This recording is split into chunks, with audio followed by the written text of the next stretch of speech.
Good evening, folks. Welcome back to another Monday night live stream. Hope you're all doing very well. I've missed you all. It feels like a lot longer than a couple of weeks ago since we were together on a Monday night. Last Monday, I had the honour to be invited along to a very prestigious press event for Elden Ring, which is a board game coming out by Steamforged Games very soon to Kickstarter tomorrow, in fact. And I had a really good night at their event, getting to try the game, chatting to the developers, chatting to the creative director of Steamforged, understanding more about the game. And I will have my thoughts and stuff coming out on a video very soon. It is freezing here in the northeast of England at the moment, folks. Hence the hat tonight. I was sitting in here this morning when I came in to do some work, and with me not being in the studio all weekend. I can't remember the last time I put the heating on in here, to be honest, and it took some time for this place to warm up. And then obviously I finished earlier on and came out and it got cold again, so I thought, bugger it, I'm putting a hat on. So how is everyone? Anyway, let's have a look in the chat tonight and see who we've got. So we got Super Pumpkin Man. Hello to you, mate. How are you doing? Type 40 Tardis.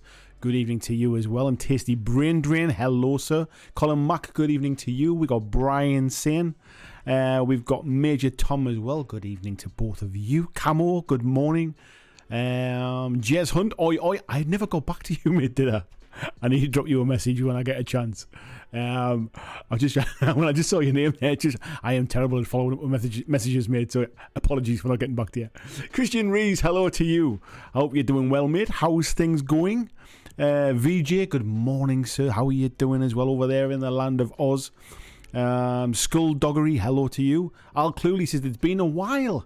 He says, but I'm interested in World War II games, so caught my interest. Hope all you blackjackers are well. Well, hello, Al. We will be talking about some World War II stuff tonight, because that's kind of what's prompted my my chat tonight. And I'll come on to what the kind of the main topic is and stuff like that in a little bit. But yeah, it's been prompted by my interest in sort of dipping my toe into some World War II stuff. Wayne Haywood, good evening to you. How are you doing? Jess is hanging out with the big knobs. Well, what can I say, mate?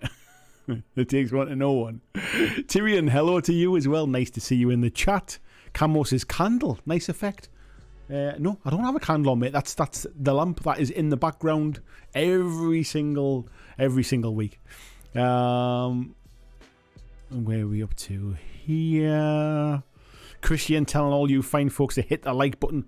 Always appreciated. You would not believe, I should say, just what difference hitting that like button does, and how it messes with the YouTube algorithms to go, so people are liking this one. Let's tell people that this live stream's on. So a little thumbs up on the like button always helps. Jimmy Morosco, hello to you, mate. How are you doing? Long time no speak. RPD, good evening to you as well. Let's have a little look down here as well. Colin saying, I couldn't follow Modern 40k. My brother plays it, but even a game a week, his head is in the rule book. Yeah, I think a lot of games like that, to be fair. I don't think it's just a 40k thing. I think a lot of games, if it's not a lifestyle game where you're constantly kind of living and breathing it, there's a lot of games that are like that. There's a lot that are not as well, I should say, but they're all. It's not limited to 40k, shall we say? Blizzards, good evening to you. He says, Olos, for one last time in this place, are you about to move, mate? Or am I being kicked out and I don't know about it?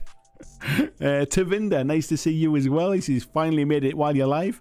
I hope you're doing well, good sir. I'm not too bad, mate. I'm a little bit chilly. I've got my little kind of radiator, my heater on here. I've got my hoodie on tonight. I've got the old woolly hat on as well, keeping the heat warm. So yes, other than being a bit chilly, I'm all right, thanks. Colin saying, to be good at that complex game is a lot of commitment. To be good at any game is a lot of commitment, to be fair. It doesn't matter whether the game is very simple or whether the game is very complex. I think obviously complex games generally take a lot of commitment, but then you tend to find less people put that commitment in.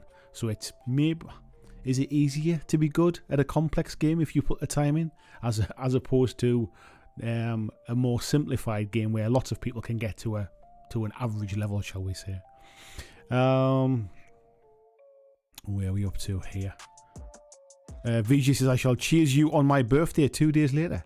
2 days later. Oh, VG there, so he says, happy birthday to this coming Friday. Yes, it is my birthday this Friday, so this is technically the birthday stream this week as well. And it's a double birthday stream because technically last Monday, or was it the Monday before, and I forgot about it, was the anniversary stream for the YouTube channel as well. So 6 years I've been doing this now, from my first Walking Dead video. Well, wasn't technically a Walking Dead video, but nobody ever gets to see the first video. My miniatures video was a Walking Dead video from, so 6 years ago, back on, I think it was like the 2nd or 3rd of November I created this channel. I think it was the 3rd of November, 1996. There you go. There's my brain working overtime. So yes, happy 6th birthday to the channel, and happy birthday to me there at the end of this week. The less said about that, the better. And yes, I remember VG, yours is a couple of days after mine. Happy. I'll see you next Monday for your happy birthday then. RG says, Discourse keeps on about Carnivale, so eventually dropped some coin on it, and now waiting for Goblin Gaming to send me a copy when they get stuck. Early Christmas present. Nothing wrong with treating yourself, mate. Nothing wrong with that at all. And Blizzard says, Wednesday at about 3.5 hours drive. That to me feels like a long way to move, mate. I don't know if that feels like you're moving to the next village kind of thing, like, or the next town kind of thing. It might not be a big deal to you, but to me, moving 3.5 hours is kind of halfway down the country for me, which feels like a long way. The Yorkshire Gamer says, hey up all. Hey up to you as well, mate. How are you doing? Brian says, it was 21 degrees this morning here in North Carolina. I'm never good with Fahrenheit, mate. It was 1 degree this morning when I got up and took the little one to school, scraping the ice off the car and stuff like that. So yeah, it does get a little bit chilly in here. Christian Reeves donated for the super chat there. What is that? That's writing is super small. Let me have a look. It says, for your Friday, buy yourself something nice. Thank you very much, mate. He says, happy birthday for Friday, boss. Buy yourself something nice. That is very, very kind of you, mate. I do appreciate that. I'm actually going out with my wife for the day on Friday. She's taking me for a bit of lunch and a few drinks. So I will treat myself, mate, to a nice glass of whiskey, I think. Thank you very much. I won't spend it all on whiskey, by the way. Spiderlord says, the Assassin's Creed meets Cthulhu aesthetic sold me on it. Plus, I'm more about skirmish games now. I've played Carnivale, and I like the idea of it. It's definitely not a competitive game. It's not something I think I would play lots and lots of. It's definitely a very kind of like story, narrative-driven game. But for me, the only problem is all of the miniatures are resin, and of some of the miniatures I've received, they've been broken when I've got them, and that puts me off. I've had to try and repair bits and pieces, like sticking swords back on which are too thin to pin, that kind of stuff. So yeah, it does make me kind of like a little bit wary of that kind of thing. Zingbo says, hello all. He says he's feeling sleepy tonight, but I've made it to my painting desk. Getting there is half the battle, mate. Once you're there and you're kind of in a little world of your own, painting away, listening to my kind of rambly tones, you'll be alright, mate. You'll be alright. Skulldoggery saying, happy birthday in advance. Thank you very much, mate. Simon says, I like the idea of playing World War II games, but my instant thought is there's a lot to think about, and I feel I would get confused about what I need to get started. That's kind of where my starting point is, mate, for tonight. So I'll come on to it in a bit. I don't want to kind of start the conversation.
one. Oh, I don't know what that was. It just decided to. It just decided to kind of disconnect it from the stream system. My what's it called? Like the thing where what my microphone plugs into. I forget the name of it. Is over there, and that's all kind of taking the sound and stuff like that. I can see that bouncing around a bit. But yeah, I don't know why I decided to do that. There you go. Let me just.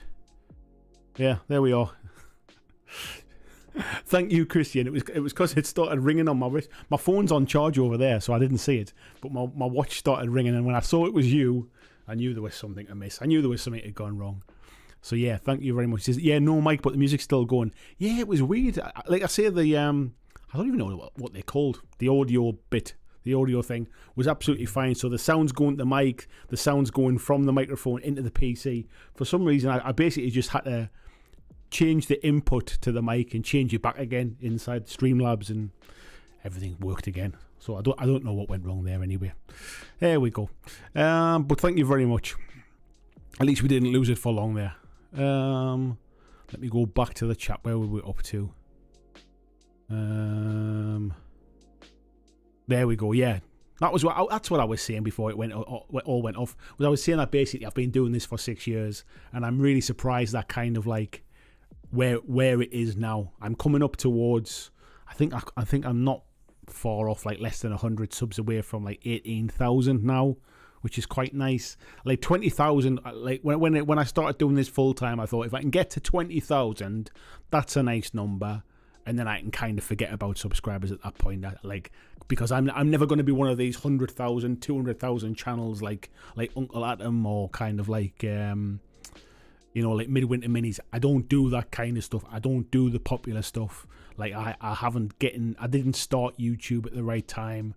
My stuff covers many different topics, so it's never going to be one of those big channels, and I'm all right with that.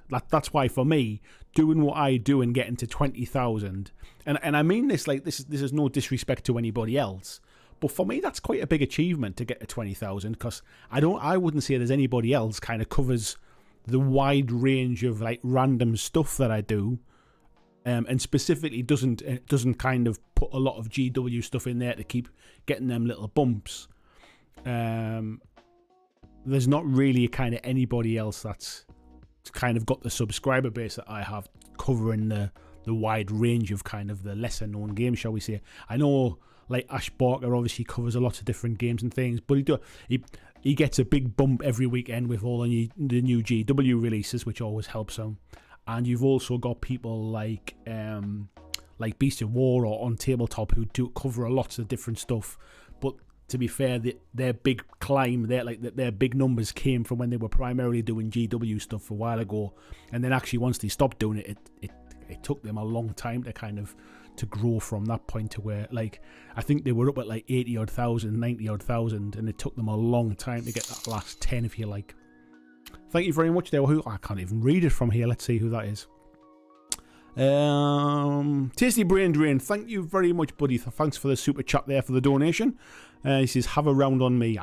It seems like I'll be having a few rounds now, mate. Thank you very much.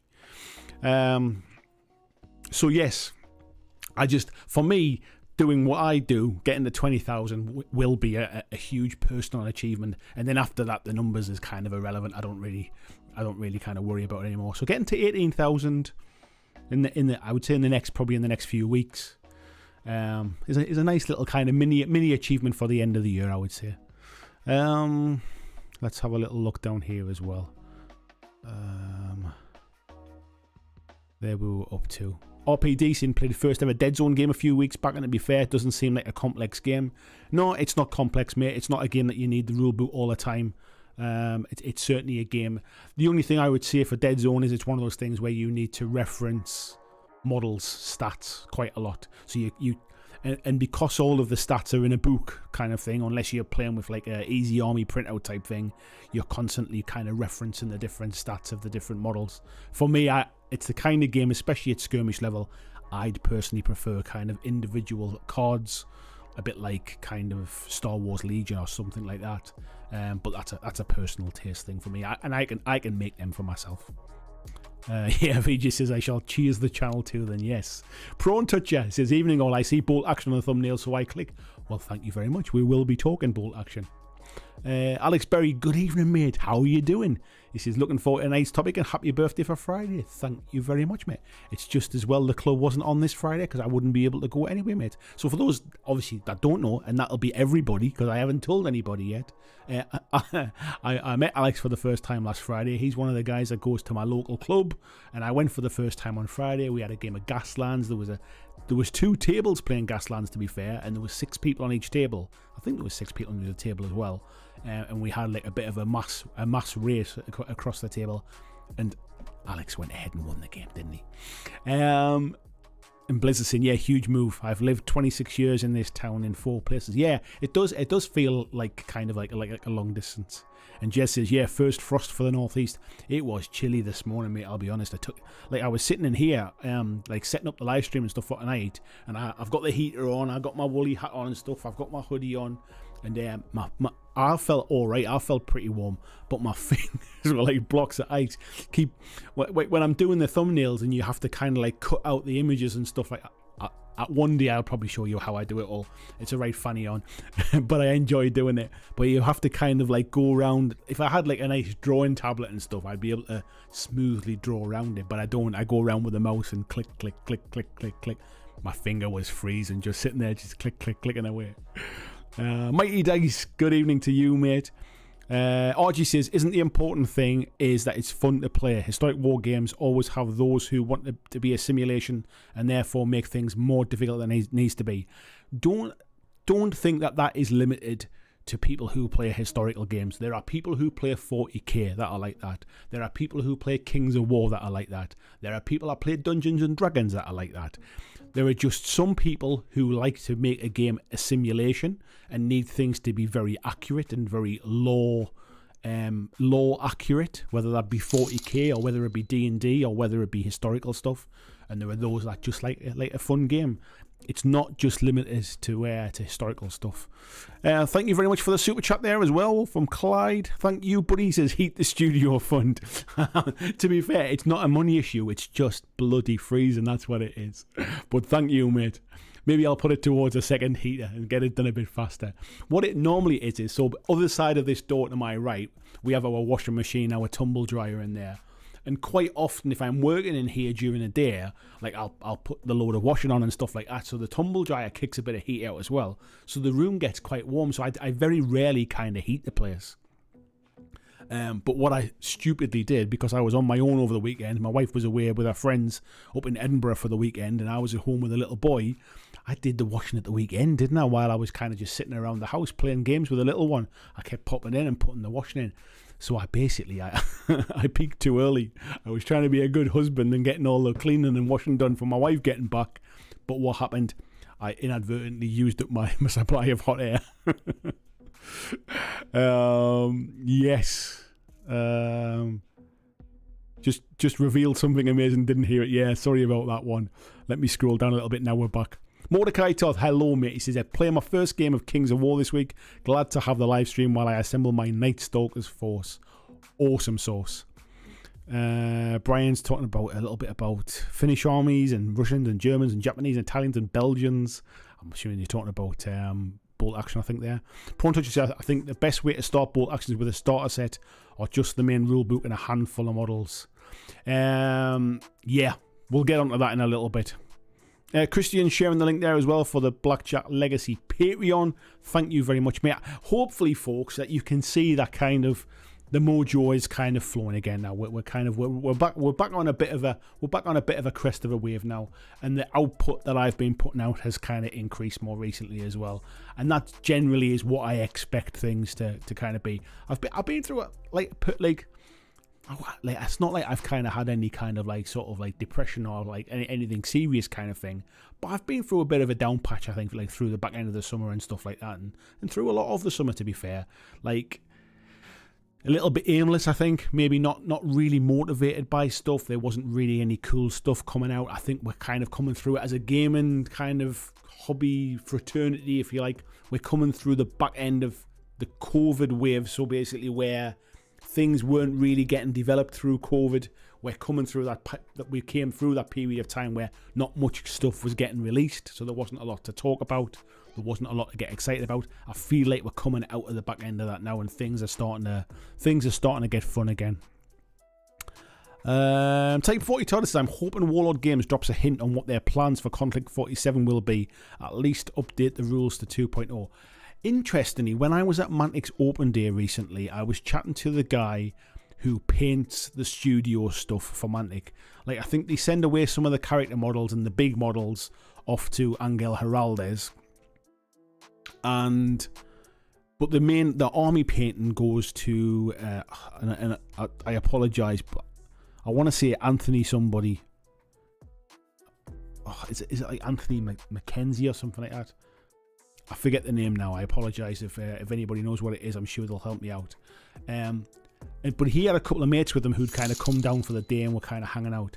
And it turns out the two friends that were with him when I was chatting to them were the guys who created Conflict 47 and recently sold it to Warlord. So I had a good old chat to them about Conflict 47 and where it started and about the sale to Warlord. It's not my story to tell, so I won't tell it, but it was interesting because I don't know how much of it's public knowledge and how much of it was us just having a chat. Tony Boovleiden, hello mate, and thank you so much there as well for the donation, the super chat. He says, get yourself some thicker socks, buddy. I think it's gloves I need, mate. I think I need to spend them on gloves. My feet's all right. So yes, anyway, getting back to the story, bit more content. That's what you should be seeing on a more regular basis now. Type 40 Todd says, I'm hoping Warlord Games, that's what we were just talking about. Brian says, yeah, when I read the lore of the finish, I kind of liked them and I started the army. Yes, nice one, mate. RPD saying, happy birthday for Friday. Thank you very much. And Negative Atheist says, cheers, I'm loving the new content. Thank you very much, mate. I appreciate the feedback. Northern Realm says, who's this Alex Berry nerd? He loses all his games anyway. Ooh. I'm assuming you see when you've got names like Northern Realms, it could be my next door neighbour, and I don't know who it is. I'll never really know from kind of like secret YouTube names. Clyde Dashan says no good deed goes unpunished. You're right, mate. That's what it is. Phil Campbell, good evening, mate. He says you're a Geordie. You should be running about in a vest top. Do you know what it is, mate? As you get older, you start to realise that the Geordie beer coat, the never going out with a coat on kind of thing. It only works in two situations. It works when you're drinking and when you're going out drinking. When you're at home and it's cold, like the garage is a bit different. Like there's no heating in here in the studio other than I've got like an electric, like an oil-filled radiator thing, which is normally enough to kind of keep the chill off the place. Because it's just the garage, like there's no kind of like none of the central heating from the houses in here. So yes, that's why I've gone with a hoodie today. Jez says Ronnie's video last week was good, dude. Thank you very much, mate.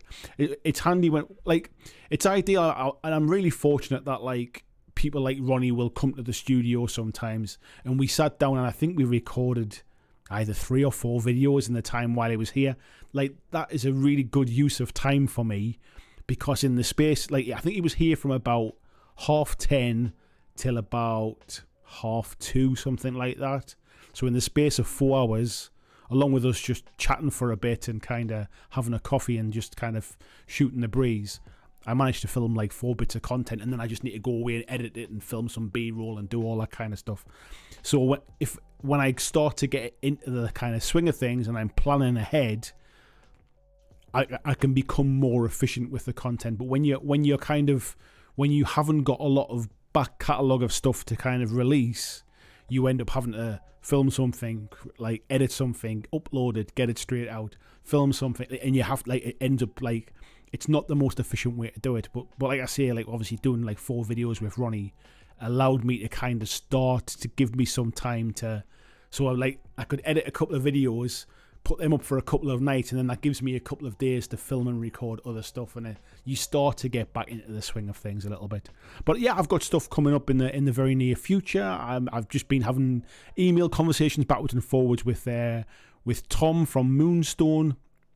We're going to have a bit of an interview I don't think it's not next week, the week after. We're going to do a bit of a video chat and have a chat about that and talk about Moonstone and the new releases coming up for that. the new book that's coming for Moonstone. I don't know if that's if I've just leaked something there. I'm pretty sure that everyone knows about that. Today I had a delivery, which is the Too Thin Paints range arrived today, and I've been chatting with the guys at Transatlantic Wargame, or Transatlantic Gaming, I think it's called, is the company who produces the paints for Duncan Roads. About sort of maybe some interviews with their painters and chatting about how the paint's made and why it's different from other people's paints, which is quite interesting. So yeah, loads of stuff in their plans. Tasty Brain Drinks, I think I've said this already, but it's awesome that you got your mojo back. It took a while, mate, I'll be honest. I kind of like, it's one of those things where, and I've mentioned this many times before, when you work on your own, like I'm my own boss, I am my own company, do you know what I mean? Nobody's saying, can you just do this, please? Can you just do that? Here's some work, here's an idea. And working on my own is not only quite lonely at times, it's also quite difficult to get the creative juices flowing, because there's it's interesting. And I think I was chatting briefly with the Patreons in the Discord recently, and I did a video recently about the sprues, the August sprues for Mantic. And I was when they arrived, I was kind of still on that a bit of a down in the dumps kind of thing. And I said to my wife when they arrived, I went, look, I mean, this is really great that Mantic sent me some stuff out to have a look at, but how the hell am I supposed to make a video about a couple of sprues? I don't want it to be a painting video kind of thing. You can't review a couple of sprues kind of thing. I don't really know what to do with it. And then obviously when the mojo starts coming back, you go, oh, well, I can craft a story around it, and I can make it interesting, and I can give opinions and talk about why I think they're important and why I like the sprues and why they're good. So I made that video, and it's done pretty well, to be fair. It did bigger numbers than I expected. That is exactly the kind of video and the kind of idea that had I not been in a good mood at the time, I'd have went, that's a stupid idea. That's never going to do it. And nobody wants to see that. So it's all about frame of mind and about kind of what mood you find yourself in. So when things are going good, the idea is just to get loads of ideas written down and just plow through and just keep making stuff and keep busy. Because everyone goes through them ups and downs. And like I say, working on my own, there's nobody to go, come on, G yourself up. Come on, I've got a good idea. Come on, let's do this. So it's tough at times. It is. Coffee and Pistachios, hello buddy, how are you doing? Colin's saying he loves watching Ronnie, he's a cool guy. Yeah, he's got plenty of enthusiasm. The good thing about interviewing someone like Ronnie is, like, I've interviewed other people who are not that energetic and not that enthusiastic about what they're doing, and some people feel like they're kind of going through the motions, just like answering questions. Ronnie is genuinely kind of always happy to talk about Mantic and always talk about the new stuff, and he's excited about what's coming, and he can't wait to tell you, which is why he spills the beans every time you speak to him. But yeah, I have to be careful, because like when I speak to Ronnie, he's told me stuff that's happening like into the back end of next year kind of thing, plans that Mantic have about games and about kind of plans for like armies and races and stuff like that, and what they're doing with certain games. And obviously I can't see any of it, so I have to wait until Ronnie spills the beans, and I go, okay, it's common knowledge now kind of thing. Northern Realm says, sometimes you lose your hobby buzz and it just takes one model or a new set or something to kickstart it, but it's lush when you get it back. It's amazing, mate, isn't it? Like it sometimes doesn't take much for it to disappear, but it can sometimes take a real kind of urge to get it, like a real push to get it back. RPD says in here the coffee there as well. Sora Kiss, how you doing? Nice to see you in the chat. Where are we up there? Oh, that just jumped massively up my screen there. Let me find it. There we go. Nolan Nelson, he's been painting non-stop for a few weeks and he's riding the high. Enjoy it while it lasts, my friend. Yorgam, hello, mate. How you doing? I was going to say, he's saying he's been snow shoveling again. How are things, mate? The pictures that you put in the Discord, the people on Discord, were absolutely unbelievable. The snow there where you are, mate, in Sweden. Oh, Northern Realm says, Daryl, I didn't realise it was you, mate. There you go. Daryl is another one of the guys I've played our Gaslands game this week. And Tony said he's not been well, but he's on the mend now. Glad to hear it, mate. I'm glad you're on the mend. Bobby Clark, hello, mate. He said it's pretty brew weather up north. Had to wear gloves while painting today. It has been blooming freezing. Like you see, you had to wear gloves. I was just saying before, my hand was like shivering away on the mouse, like clicking the button this morning. I would keep putting extra clicks in. Where are we up to here? Northern Daryl Leslie, I vote Andy does these in front of an open fire, sat on a wingback chair in a smoking jacket from now on, like with a cravat and like just kind of sitting there.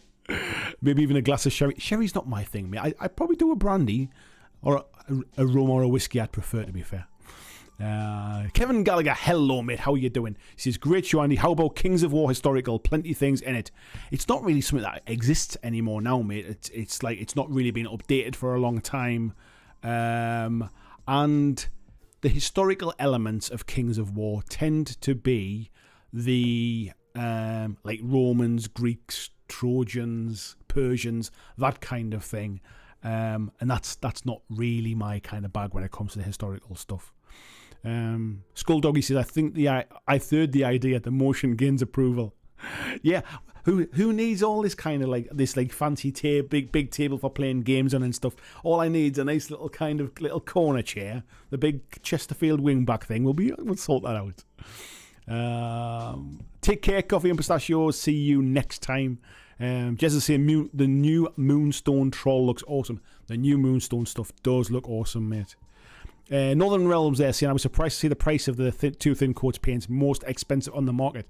So was I, mate. So was I. I recently kind of semi-reviewed, like took a first look at the TT combat paints, which have went to Kickstarter recently.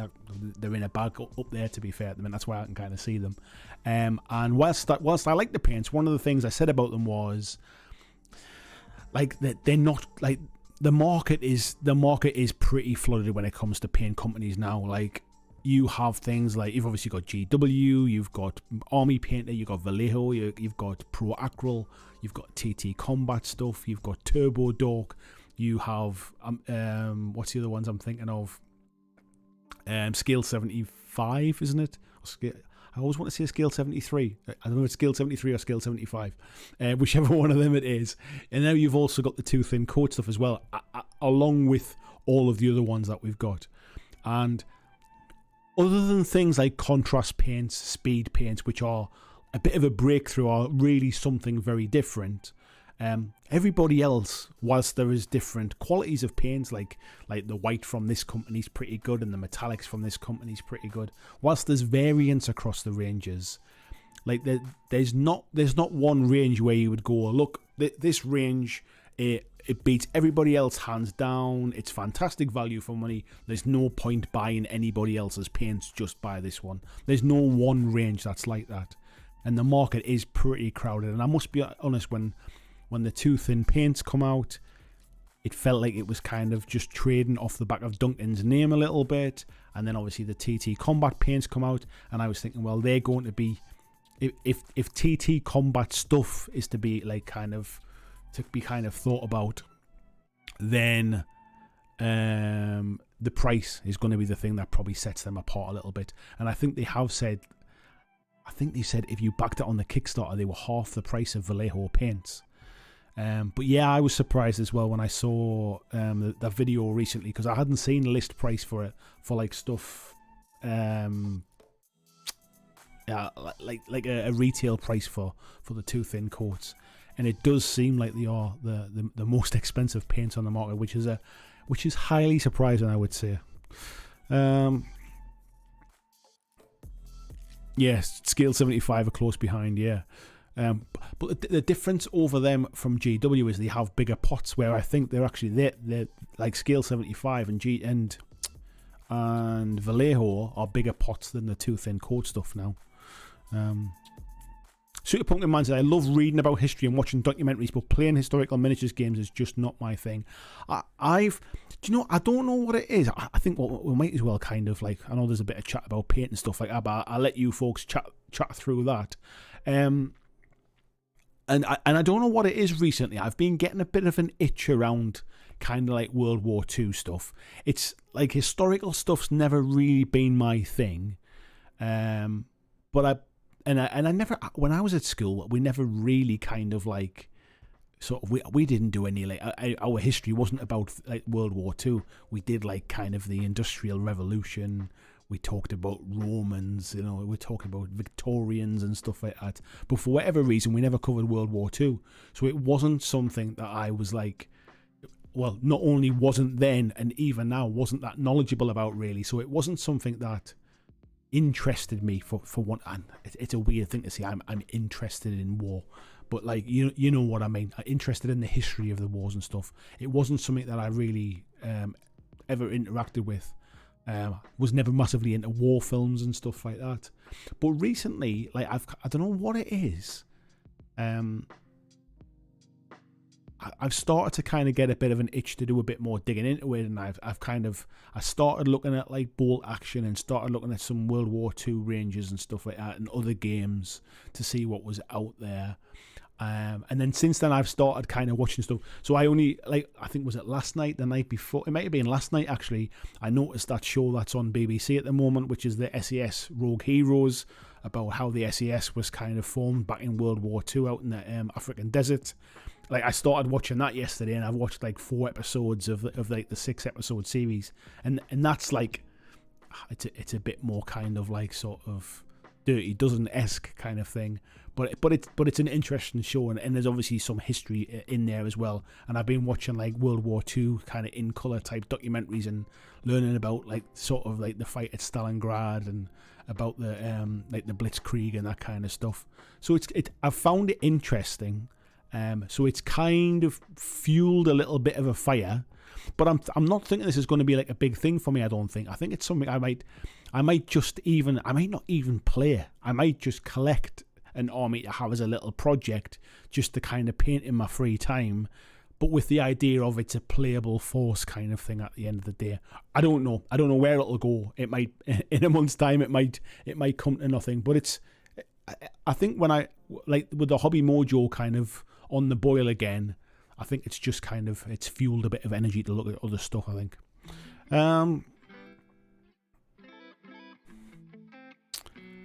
Yeah, Daryl there saying he watched a breakdown of them, and the RRP actually still makes them more expensive than GW. Yeah, and it's probably close, but to me, GW's Gucci prices for mere product. To be honest, mate, I've always found that one, I get discount on the GW pots because everywhere sells it for 20% off, and it's much cheaper for me to pick them up from like local stores than it is to like buy like say Pro Acryl or buy Army Painter or buy Vallejo stuff online when the local stores didn't stock them. So that's why I've always just kind of done that stuff. Brian saying I would just watch the Sharp series and now have a small obsession with the Napoleonics. See, that kind of like that time in history if you like never really interests me much. Jess says you've reached that age. The historic grognard gets us all. In the end, it's a curse.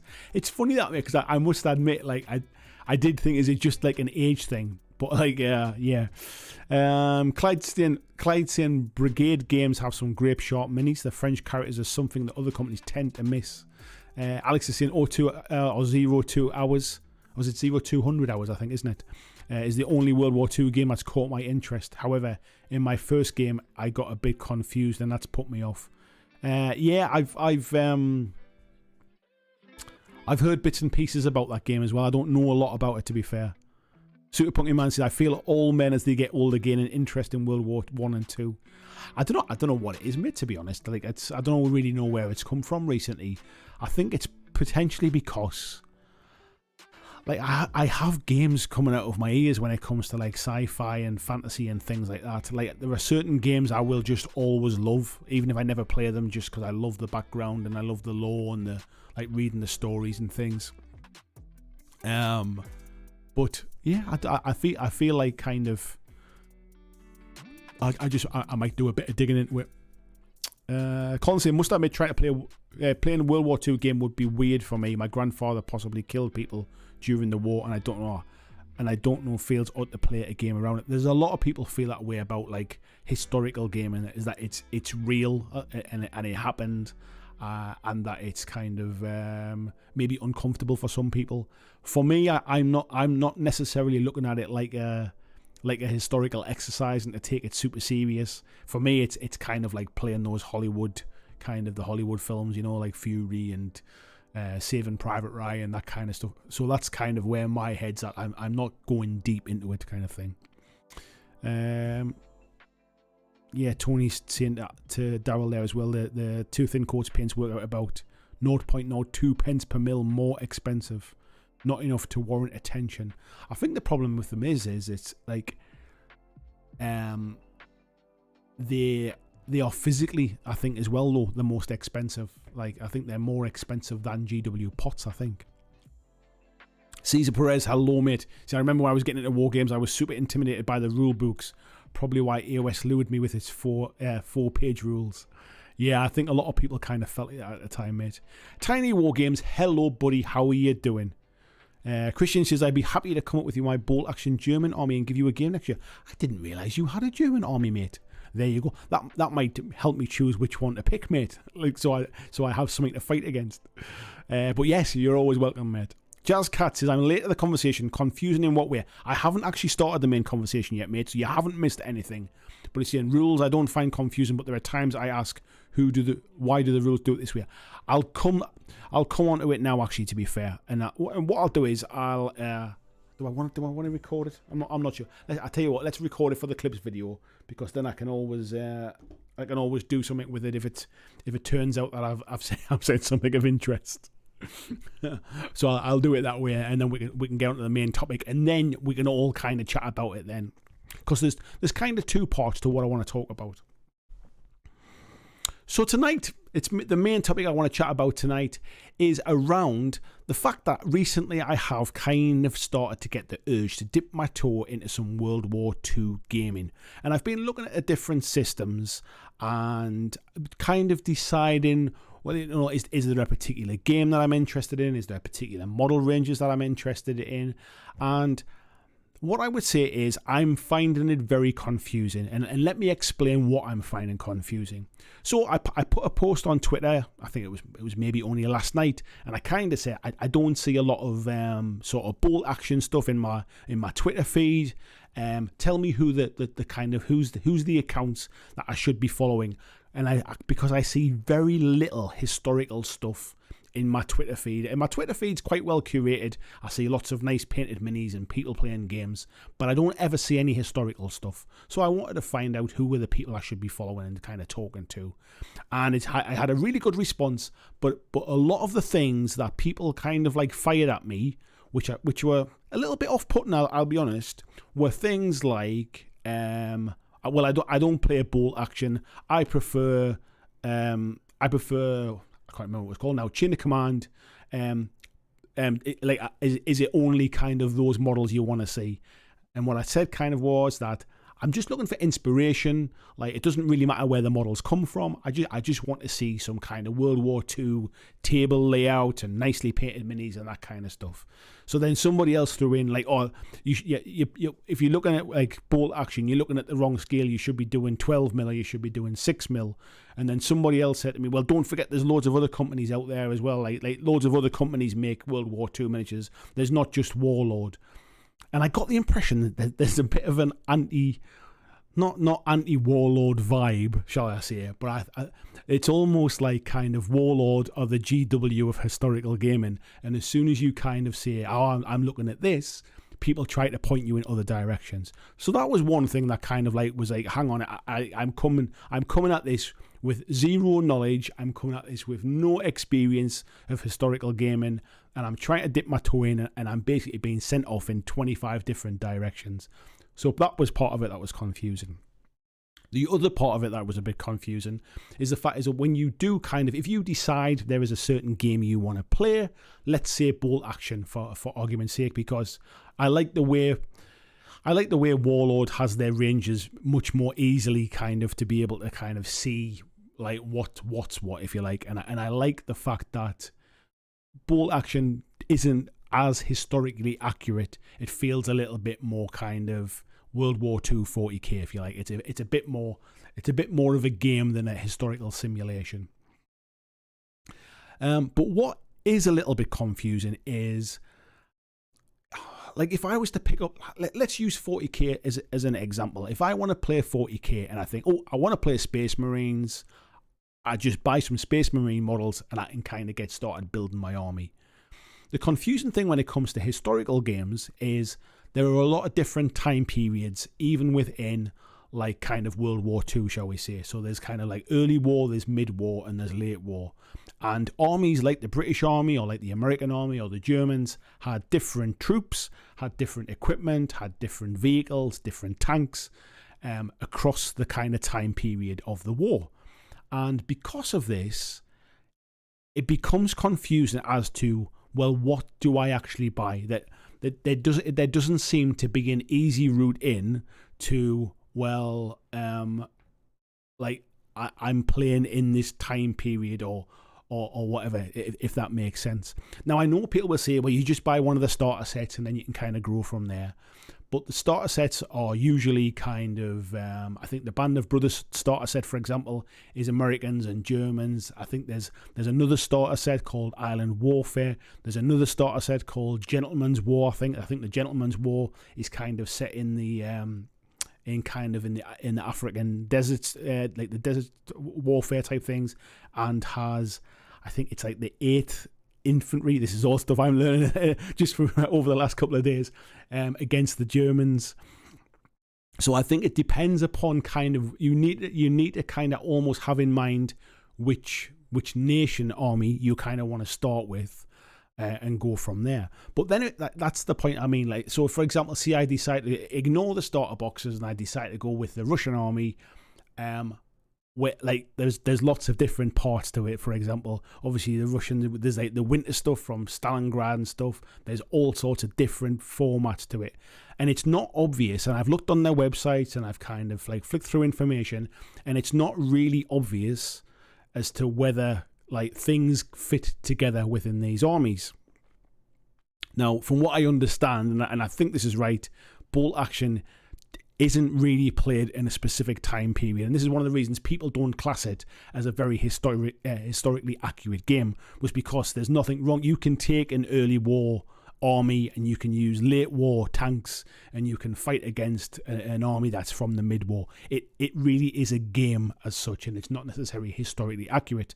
And as far as I understand, there are theatre books which basically you can then almost limit your forces to a certain time period and try and make them more historically accurate. But the problem comes is that if you're going to play the game and you don't know who you're going to be playing against, maybe you're going to play at a store, maybe you're going to play at an event or a tournament, like, do people play historically accurate? Do people just play what you want?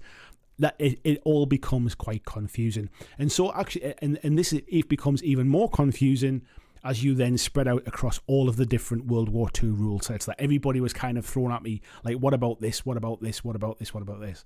And then they were also telling me that lots of other companies make miniatures for World War II stuff, and it's hard to tell whether the scales kind of like, whether like the scales or the poses, not the poses so much.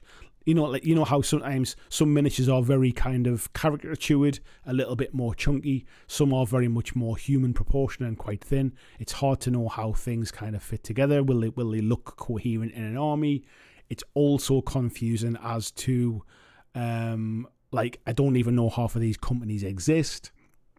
So it just become a little bit of like a kind of like a wall of information with no real easy way in. Even Warlord themselves on their bolt action website don't really give you the easy route in. They kind of just say, well, what you should do is you should buy a starter set and then just buy some more minis kind of thing. And they don't really kind of ease you in that way. Now, this got me thinking, this whole kind of confusing thing, and where tonight's topic and title come from is like, it's been a long time since I've been new to wargaming, and me trying to kind of approach World War II wargaming feels like, my God, this is just like this is very confusing without the historical knowledge, without the kind of understanding of the different times, like the timelines in the war, and which like, you know, is this tank? Can I use this tank with these soldiers? And can these soldiers fight with these soldiers even though they fought in different places, and that, all that kind of stuff?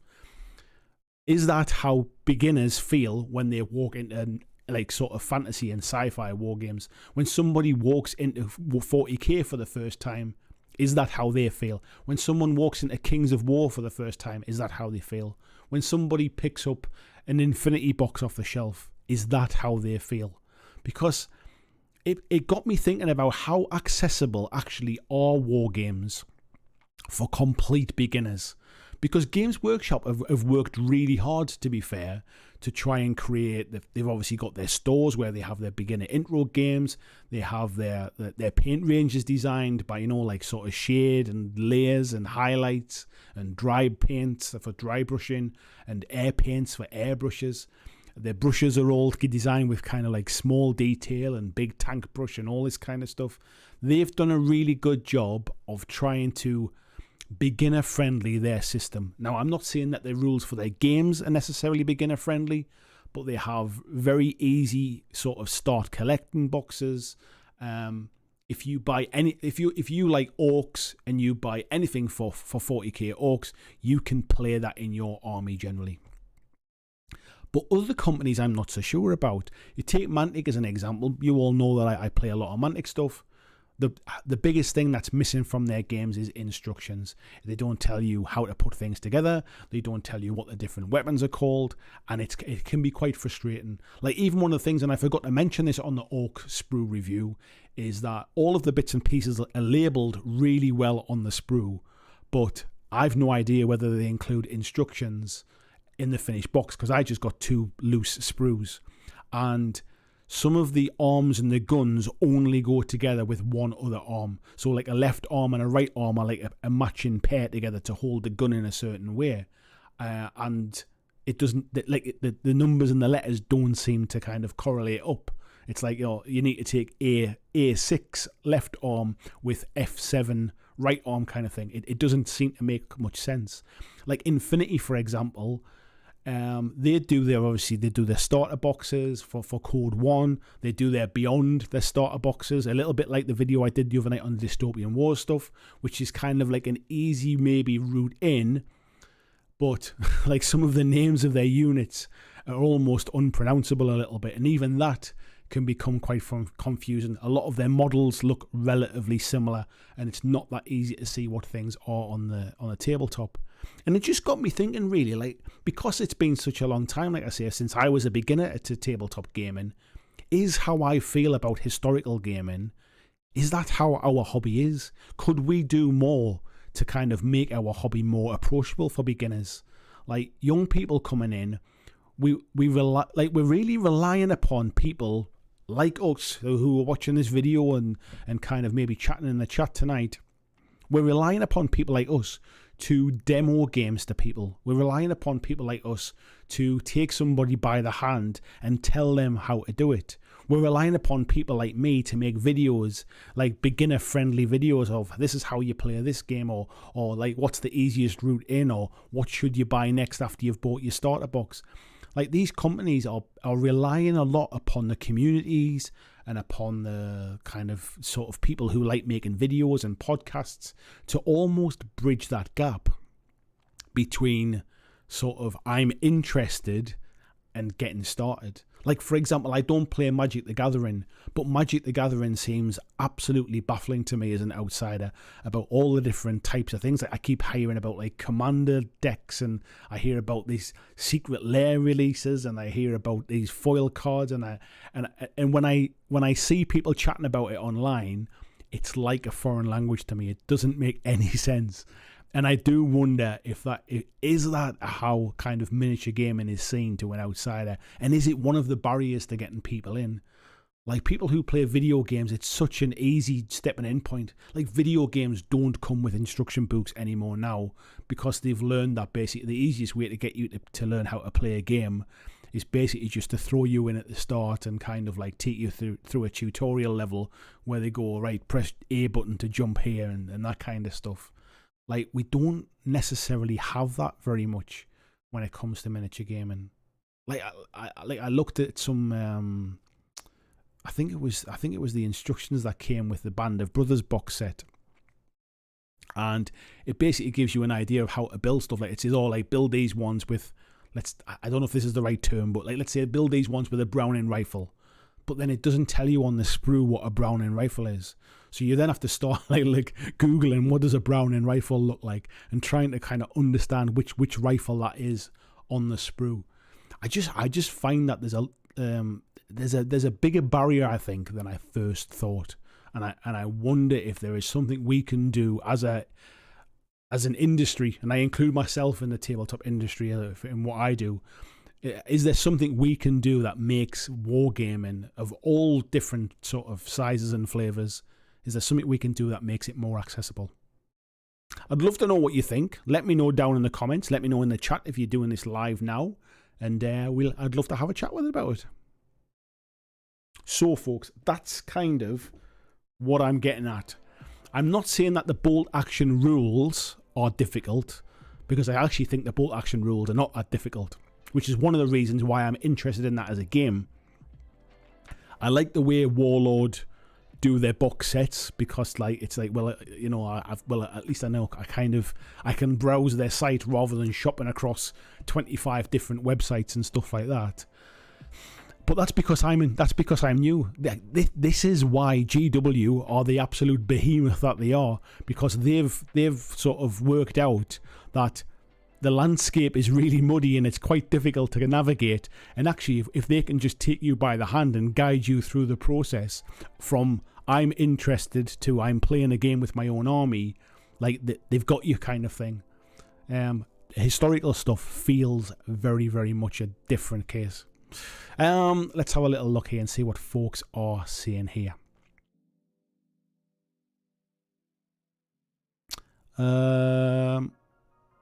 Let's have a look. Bit of chat there, so my goodness, loads of chat. Let me scroll back here and see where I can find where we're up to.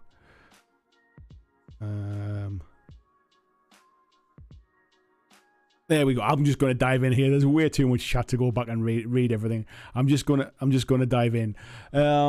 Jess is saying, I don't mind historics, but I kind of like doing weird stuff with it. Nothing wrong with that, mate. RG says always wanted to do is that English Civil War, is it? But never wanted the investment. When I was little, like my first experience really, and I've never, I think I might have mentioned this a few times before, but my first experience with miniatures was that I had a cousin who who was quite heavily into like wargaming and had like glass cabinets at home full of like miniatures, but it was all like sort of, I don't even know what kind of, I'm assuming it was like Napoleonics. I always remember the kind of like the red jackets with the white crosses across the front, you know, like the white strapping and stuff. And he had like hundreds and hundreds of those in the cabinet. And it was always a case of don't touch them when we went over to visit and stuff like that. He was obviously like a good few years older than me. However, he did used to get Judge Dredd comics, and when he finished reading them, he would hand them over to me. So he wasn't all bad. Daryl saying, Andy, you had me looking at Malifaux stuff again last week. See, that's what happens, mate. That's what happens. Clyde says, there's a meme about having to choose your war to war game and specialise in once you hit 40. Tom's in, played a really awful World War II game by two fat lardies this time last year. The name escapes me, but God damn, it was convoluted and horrible, imbalanced. The only one I know from Two Fat Lordy, I know they do Water Tanker, which is their tank combat game.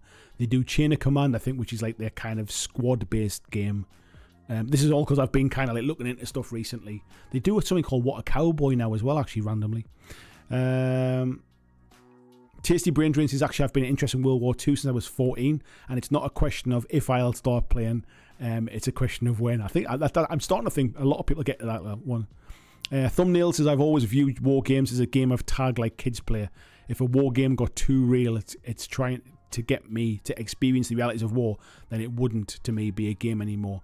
And I kind of agree with that. I mean, I play things like kind of Call of Duty and stuff, like they're intentionally very realistic, and if I'm okay with that, I can't see how I couldn't be okay with like kind of playing a tabletop game, if you like. If I felt strongly enough about it, I wouldn't be playing things like kind of Modern Warfare and stuff.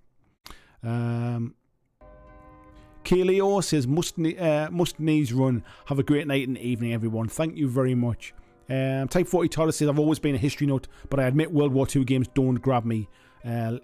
at least until Conflict 47. However, bolt actions, I can't even read that word, release is tempting. Bobby Clark says, I've been working on a bolt action Japanese army. I'm happy to drop them off at yours if you ever wanted to try them out, Andy. I assumed you'd been painting them for somebody else, mate, there. I was just going to hand over this commission painted army. I wouldn't mind seeing some photographs of them, mate. If you've got them on your Instagram, mate, let me know. I wouldn't mind checking them out. Tony's painting another Curse City guy there. Nice one, mate. And Glass Half Dead, hello buddy, said I'm watching along as I play a Dark Tide. Do you know what it is, mate? I'm super tempted to pick it up. My two oldest sons, they were 20 on Saturday. It was their birthday at the weekend, and I was chatting to my to one of them on Sunday after they had a bit of a heavy night out on the drink on Saturday, and I'd said to one of them, oh, like, so what's your plans tonight? Are you going to just have a bit of an early night? And he went, oh, I picked up Dark Tide the other day. He went, I'm going to be playing that tonight. You should get it, Dad, and we can play it together. So then I was thinking, oh, maybe I could. And then he rang me like later on that night, and he went, oh, do you know what it is? He went, it's really made me want to start getting some Warhammer models now. And I was like, no, this is going to become an expensive hobby for you, boy. Or a couple of games of Dark Tide and you want to buy an army. He's going, yeah, I've had a look. I quite like the look of Grey Knights. I quite like Custodes as well. And I'm like, oh my god, like I've tried to get him into tabletop gaming in the past, and he's never been the slightest bit interested.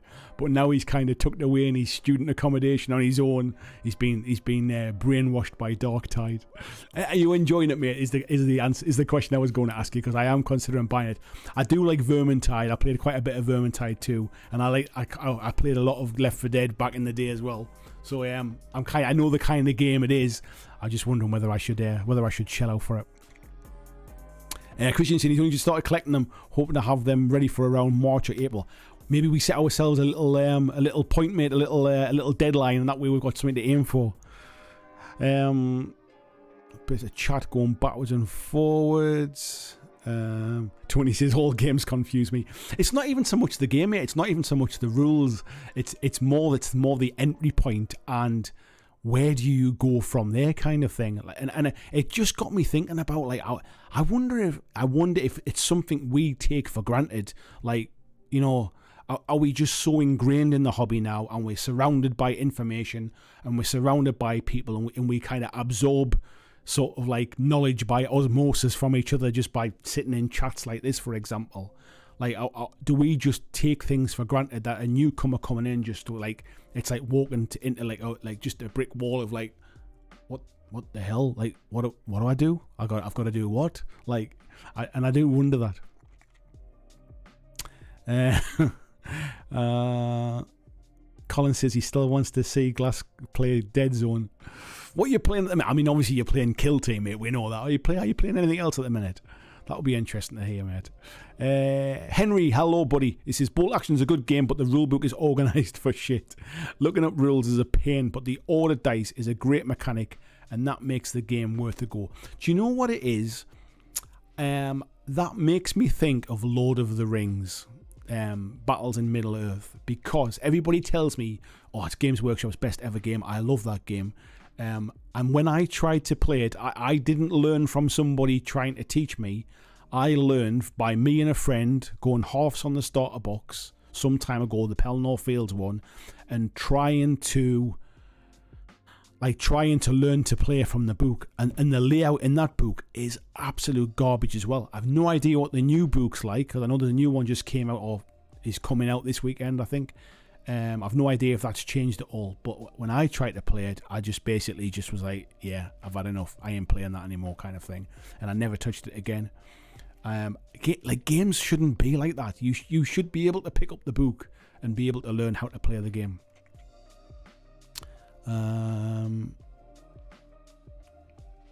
Let's have a little look here. Glass Off Dead saying, I have the kit and I've painted in Forces and Maze and Labs.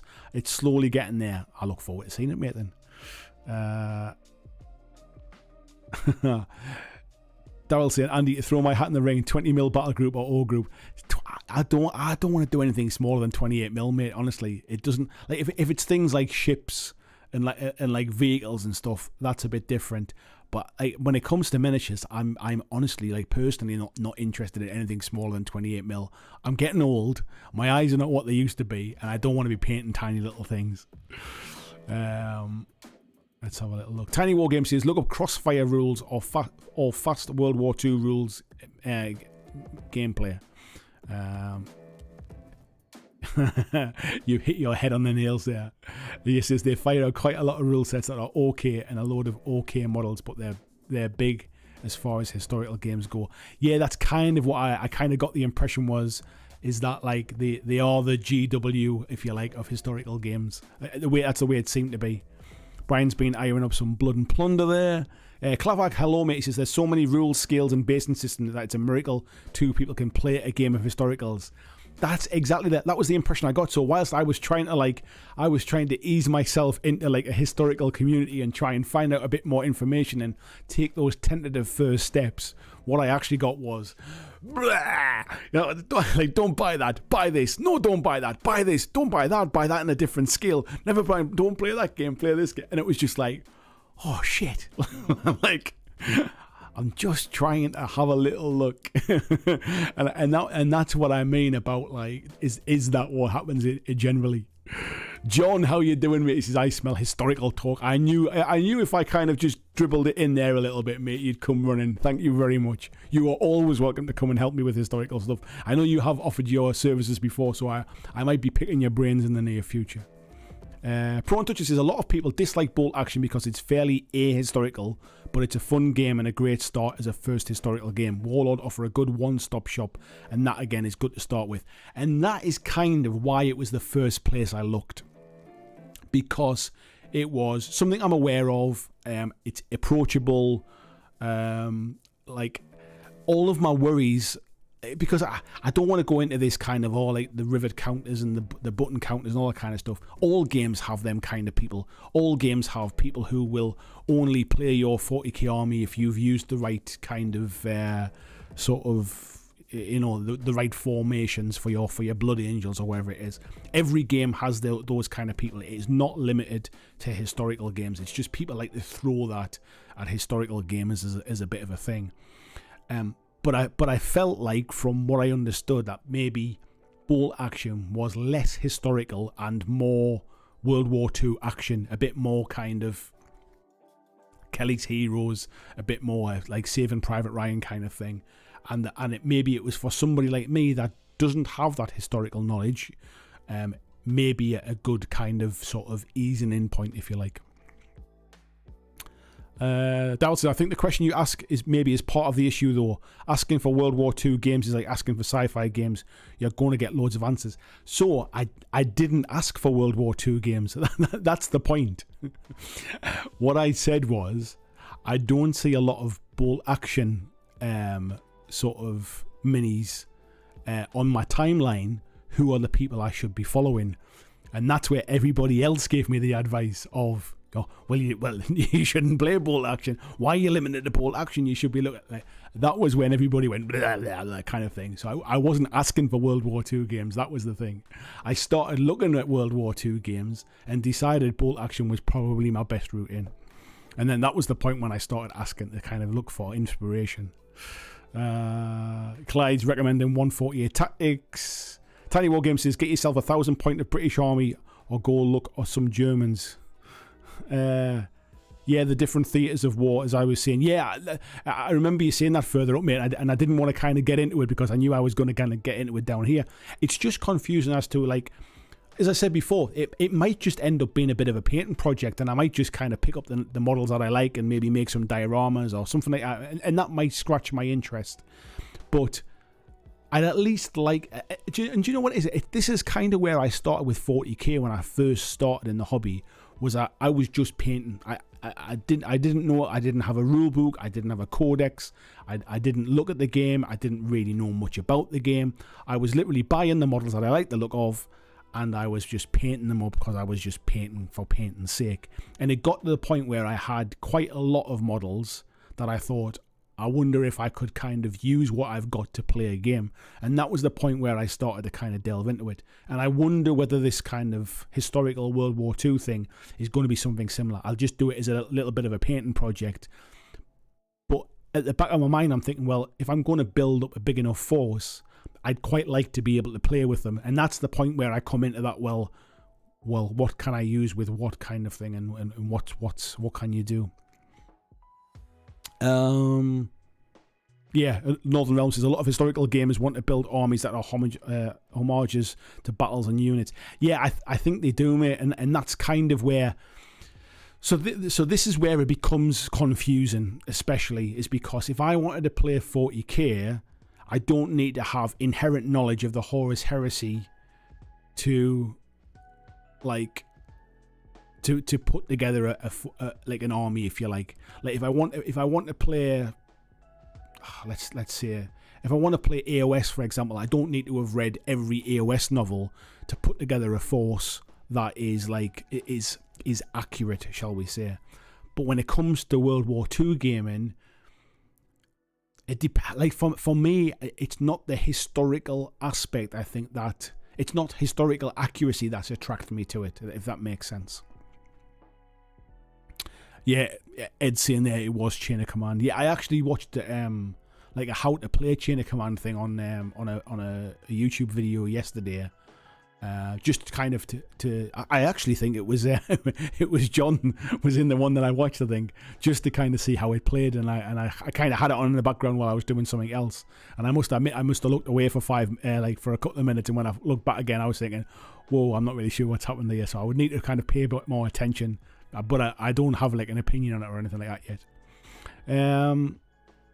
They were saying, whereas other games you can make themed lists but never actually happened, so whatever you get to play goes. Yeah, I get that, but you could in theory play whatever you want, and it's still a game kind of thing, is my point. John saying good evening. Yeah, he's checking in from South Ontario, Kanukistan. Nice to see you, mate. True skill versus normal. That's kind of what I was trying to get at before, mate. I think some people tend to say that the warlord stuff of kind of are a bit chunkier, like chunkier heads and stuff like that, as versus some other company stuff. Yeah.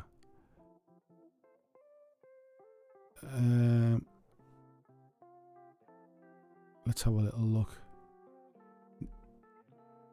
Darrelson, he built a 3rd Panzer SS army. Spoonie85 says, damn, later this one. I think the biggest barrier to World War II wargaming is that it is historical. It almost needs the accuracy that most other games don't require.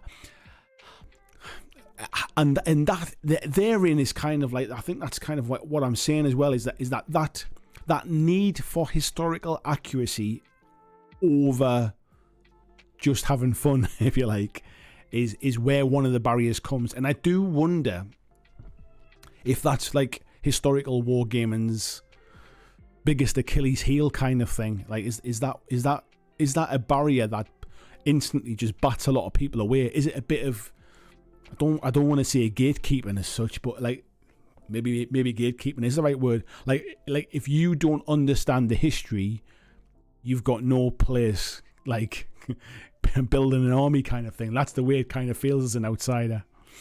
Dalton, I also wanted to play with some other cool stuff, so I built and painted up in one go with the rest. Nice one, mate. Waffles Enjoy says a lot of war games are extremely opaque to normies, and I think that's the question. I think that's kind of what I'm asking. Really, is it as I said before? Are we just so ingrained in it because we've been in and around it for so long that we're immune now to understanding just how high the barrier is around miniature gaming?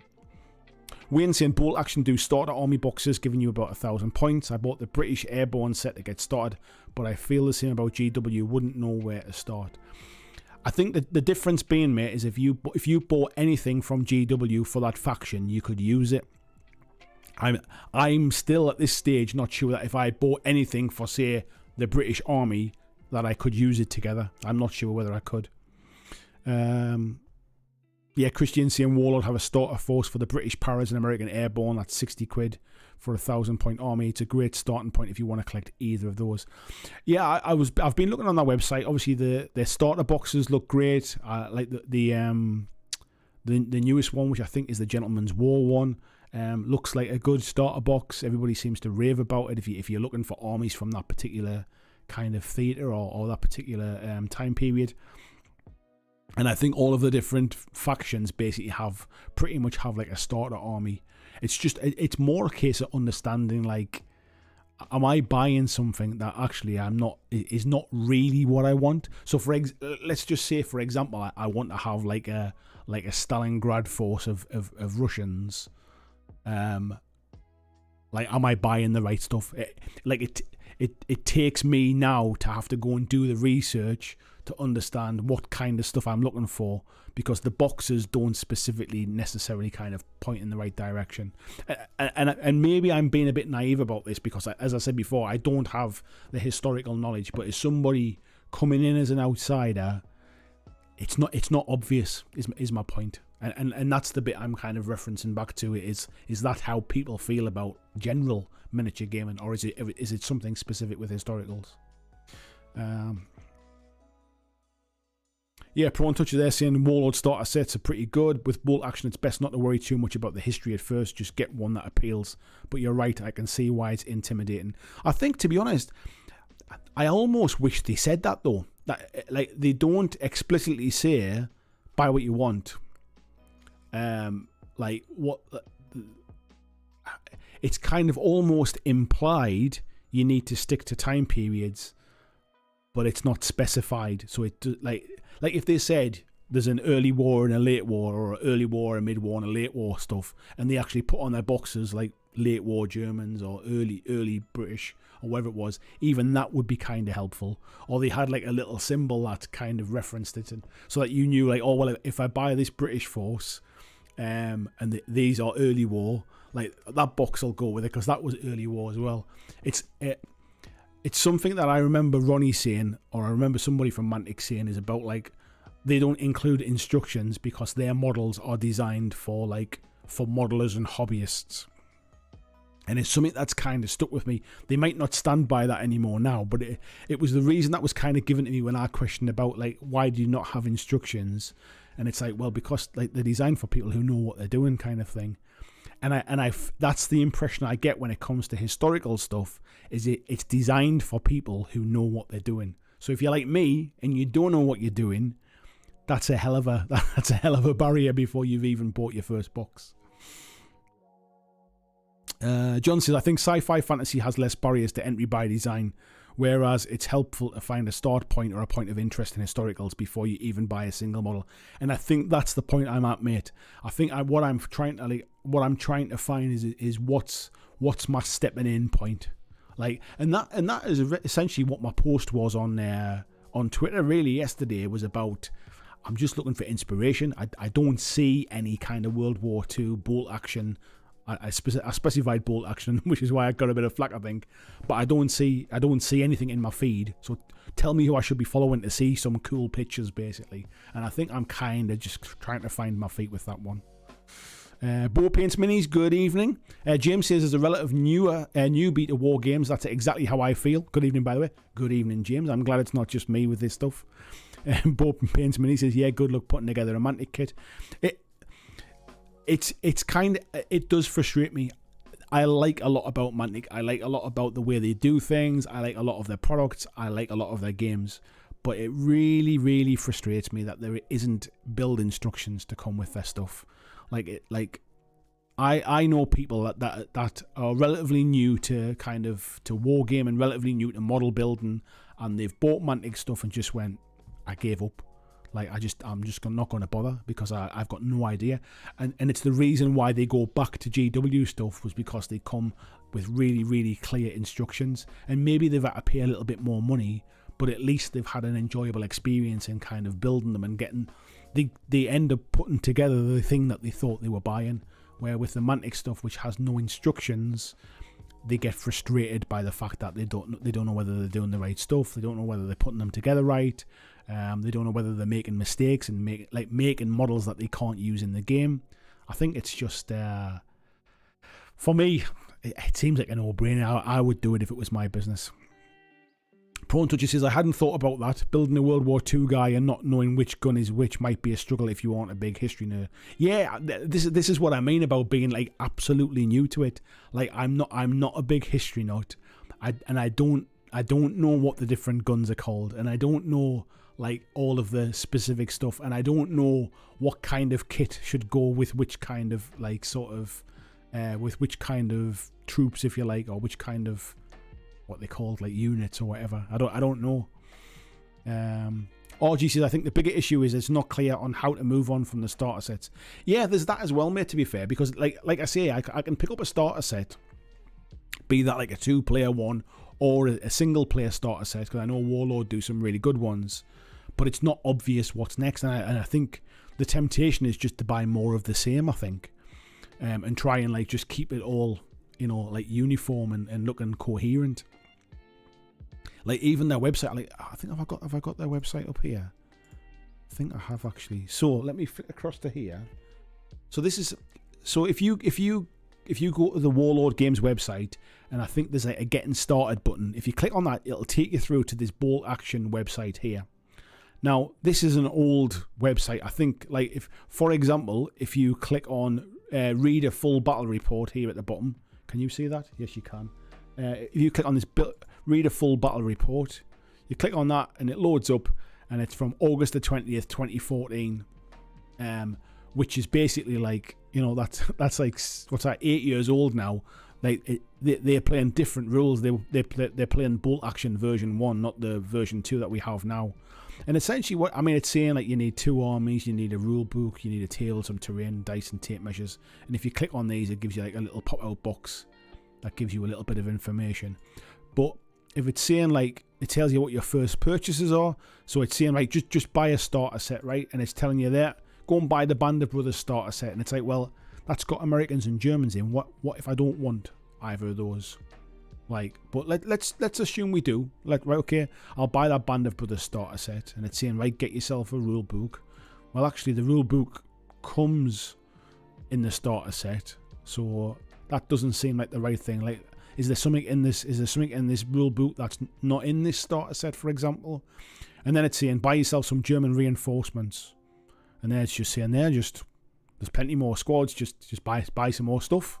Like you can buy a complete force in a box, and it's like, well, yeah, but why? Like, why is that the right stuff? Like, I don't know why that's the right stuff to buy. It's just saying buy some more stuff, and then it's the same with the Americans as well. Like, they are just buy some more, add more troops with the infantry box, or get them some transport or something like that. It doesn't necessarily say to me whether I'm like, is that what I'm supposed to buy because that's a certain time period, or are you just telling me just to pretty much buy anything really, kind of thing.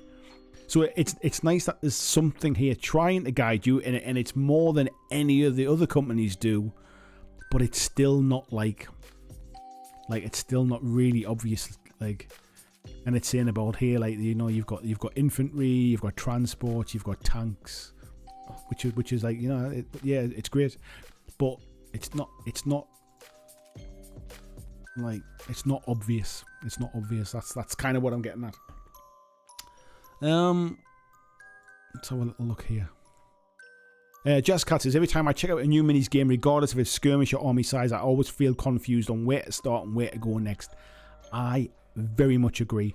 I'm not somebody that really enjoys the list building exercise, so I'm not somebody that's kind of like math hammering everything out to try and see what's the most efficient use of points, and, you know, which units have gotten the best bang for the buck.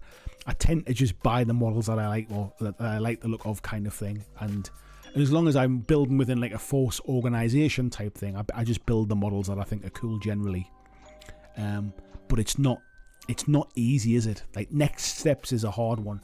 And this is kind of, I go back to what I said before. A lot of these companies are relying upon the community to guide people through it.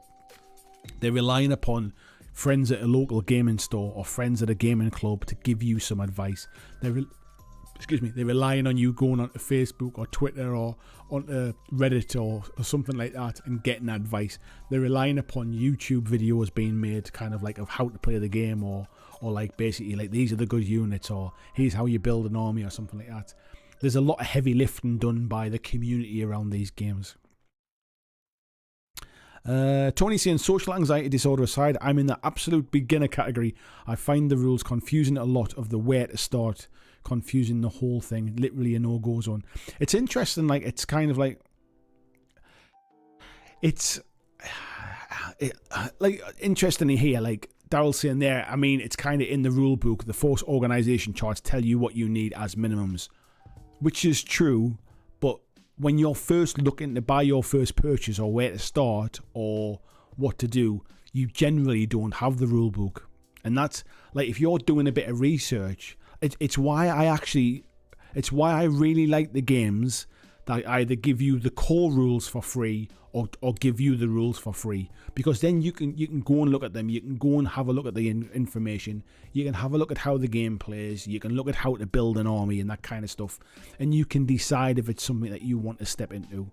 Malifaux has free rules, Infinity has free rules, Carnivale has free rules, most of the Mantic games have free rules. Like, there are so many games out there that have free rules to allow you to at least have some kind of prior knowledge before you're spending money.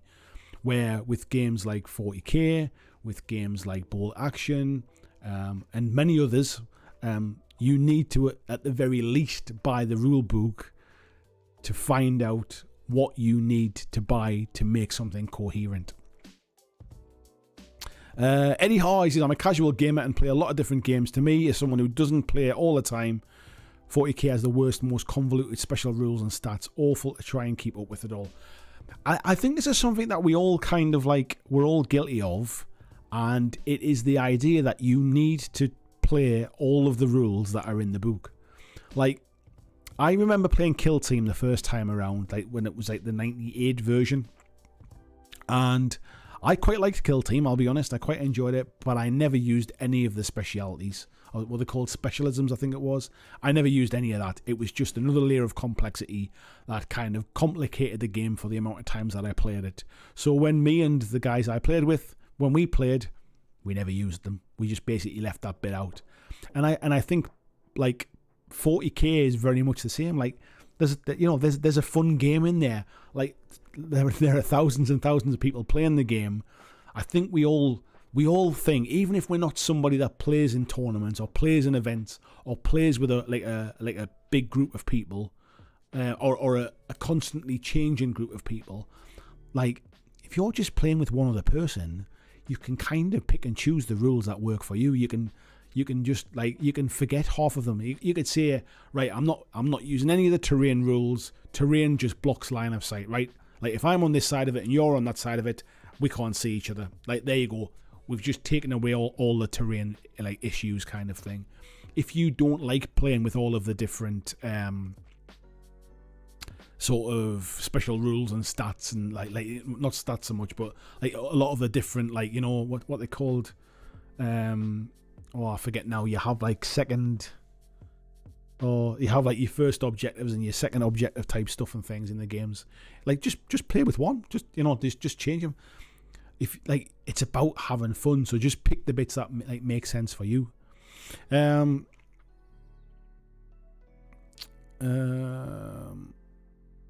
Dalcian, but the onus is kind of on us to learn a little bit about the setting. Yeah, and I get that, mate. Yeah, the onus is on us to kind of learn about it, and that's what I mean about historical stuff. That's why it's more confusing than standard. Like I don't need to know the lore in the background to 40k. I don't need to know the lore in the background to Dead Zone, for example, to be able to just pick up some models and start playing. Super Punky Man said, I used to play Magic the Gathering and I'm still confused. Yeah, it does not make any sense to me in the slightest, mate, to be honest. Where was that one? Prone Touch is saying something there before I jumped off the top of my screen. My goodness. Wow, where the heck did that go? There's a lot of chatting here tonight. I am well behind on the chat. I'm a good half an hour behind. I'm just going to try and pick through some of this stuff here. Tiny Wargames saying, buy a 1,000-point army, buy a map from Tiny Wargames and go find an opponent. Finding an opponent, mate, is sometimes the hard part. Phil Campbell says, there's a certain part of historical wargamers who are very passionate about the accuracy of uniforms and equipment. It can be a little off-putting. They can be. It is an issue, mate. But there are. I remember when Horus Heresy released with the plastic kits recently, and there were people just as passionate about Horus Heresy and about saying, like, this has to be a certain color and stuff. There are button counters and rivet counters in all walks of games. Yeah, John saying, yeah, as much of a history nerd as I am, I have no issue with how others paint their stuff. Maybe I'm in the minority. I don't think you are, mate. I think it's just one of those. It's one of those kind of, not so much an urban myth as such, but I think it's one of those things that just follows around historical wargaming, that everybody's kind of got to stick up their arse kind of thing about it. Waffles Enjoyer says, people talking about buying starter armies and X-point armies are already too far in. Most people don't even know what in places any of it is. Exactly. Eddie saying him and two friends just got Dark Tide been playing tonight. Who wants in? Frantic says that's how they get you. Bo is saying at least Grey Knights and Custodies are cheap by 40k standards. And Ed saying Grey Knights, the boy has taste. Yeah, he's picking purely just on how they look as well. Greg saying, I think historical is a bad example, even though I agree with you. Would never be the game I'd recommend to a beginner. Marvel Crisis Protocol, Warcry Legion, all pretty simple to get into by comparison. I don't think of it as a bad example, mate. Not if historical is what you were starting in as a beginner. However, I'm talking from two different points. So one is I'm not a beginner to miniature games, but I find historical quite difficult to break over that initial first hurdle. And like if you're a complete beginner to Marvel Crisis Protocol, where do you start with that? Like even that is kind of like what's so I can just buy anything, or do I just buy like the whole thing about having different affiliations isn't the most obvious thing to a new player. The difference being the rules are free online and you can read all that before you've spent a penny. But like other games are not. Let's have a little look down here. Jazzcat saying it's frustrating when I ask about starter sets. Replies would be, get the models you like the look of. I think this is why I stick to Skirmish, because then it gets too expensive if I follow that advice. Yeah, I know exactly what you mean as well, mate. Yeah, I like the look of everything. That is as well, isn't it?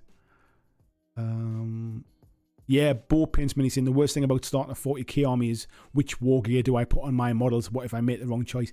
That it's one of the reasons why actually I wouldn't say I was a big fan of, but I actually quite like single pose models for the fact that I don't have to worry about any of that kind of stuff.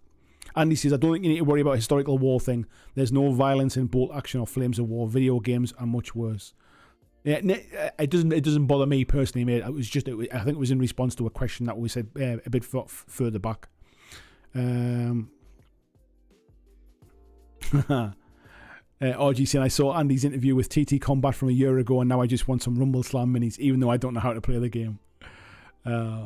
Waffles Enjoyer says, Wargame starter sets need a step-by-step following along playthrough, sort of like what some board games have. Start playing from the instant the box is opened. To be honest, some war games or some sort of miniatures games are starting to have that. I think one of the first ones I remember having was Guild Ball had that kind of thing in, which was kind of like it was telling you to set up the models in a certain place, and it was saying, right, this model is going to kick the ball to there. Like roll your dice, like, and kind of like having you like a step-by-step thing. I think what Infinity do with the Code 1 starter boxes and the Infinity starter boxes, where they have different kinds of like intro missions. So the first mission is just about movement. The second mission is about like kind of moving and shooting. Tiny Wargames, thank you very much for your donation, my friend. What's he just said there? I can't read it. Tiny little writing there. I'm never going to find that question again. He said he's got a sale on now at his Etsy store. Head over, folks. Black Friday sales are on. Tiny Wargames have got a sale on their Etsy store. I can vouch for them, Matt. Very good stuff. What was I even talking about? My throat's drying out now. I've got some cold coffee left off before. I just need something wet for my throat. Oh God, that's not nice. Yeah, so I was saying, yeah, Infinity do those good kind of step-by-step stuff. I know the War Cradle stuff at the minute with their dystopian wars, they're starting to put in some kind of like 5 missions, like in a bit of a mission booklet, like a campaign booklet in the starter boxes to kind of ease you in. So they tell you which ships to use and they kind of give you like a small scenario. That kind of stuff's good. I do wish more games did that kind of stuff. But I guess the way some people look at it is, well, like, like if you take the thing I said before, what Mantic had said about, well, these games are designed for people who know what they're doing. Like, you know, is it worth putting the time and effort into doing that kind of stuff? Because the vast majority of people will either be shown by somebody else or have an intro by somebody else, or will just skip past it anyway. Let me skip ahead a little bit here just to kind of catch up on some of this chat. Phil says, forget historical stuff and just play a Blood Bowl or start collecting Imperial Guard. I think I'd give up with it if that was my two options, mate. Let me have a little look. Tiny saying, I meant to say, look up the crossfire rules as they're fast moving. I might do, mate. Speed Demon Painting says, the way boxes of soul is important. Individual units are confusing to beginners, but the way Wild West Exodus does posse boxes is great, as all units in it will work nicely together. I think, to be fair, Malifaux do something very similar as well, where you kind of get your leader model, you get your henchman model, you get a few kind of sort of minions, if you like, and then you buy the almost booster packs, if you like. They do a similar thing as well. Yeah, Clavac saying the good thing is if you don't like bolt action, there's a million other games that you can try with the same minis. Yeah, you're right, mate. And Tiny Wargames saying 28mm is small enough. Yeah, definitely. That's my starting point, mate. I'm just not. I can't really justify smaller stuff with my bad eyes. Glass Off Dead saying he's just playing Kill Team at the minute now. He'd love to do Infinity, but I can't stand metal. I'm with you on that, mate. Honestly, it's the biggest thing that puts me off that game. I just don't like building them metal models either. He says if they go all Sirecast, I'll be on it. If you like Vermintide, I think Darktide will be great. Right, I might give it a try, mate. Johnson, we got our inspiration from a Wargames magazine from the day, Wargames Digest, black and white publication published by Gene McCoy. There you go. That is some old school stuff. Christian saying the theatres of war books are only relevant if you want to stick to the history and force that should be played in them. All you really need is a main rule book and a force specific army book. Right, that makes sense now, mate. Excuse me. Jez is saying World War II games are confusing because it's loads of blokes in similar looking kit with guns. My eyes can't pick out the difference. There is that as well, mate, to be fair, man. I mean, that is one thing. Let me skip ahead a bit more here as well. Mark Watson, good evening, buddy. How you doing? He says, Warlord isn't hugely historical as such. Unless you want to play a specific scenario, you're pretty much on the level of Allied versus Axis infantry to go with Allied Axis tanks. Yeah, and I think that's kind of probably my starting point. That's why for me it's not a bad jumping in spot. Jerry, good evening. How are you doing? He says, bolt action isn't historically accurate at all. To use 40k-ism when you're talking about just buying stuff and can play. If I buy some Marines, Eldar and Oak vehicle, could I use that? No, but what I was saying before was, yeah, about sticking to the same nation. So like what I said was it isn't obvious and it isn't specifically it isn't said one way or the other. It doesn't say anywhere, just buy what you want for that nation. If you like just buy British and you'll be fine, or just buy German stuff and you'll be fine. It doesn't explicitly say that. That's the kind of the point I was getting at.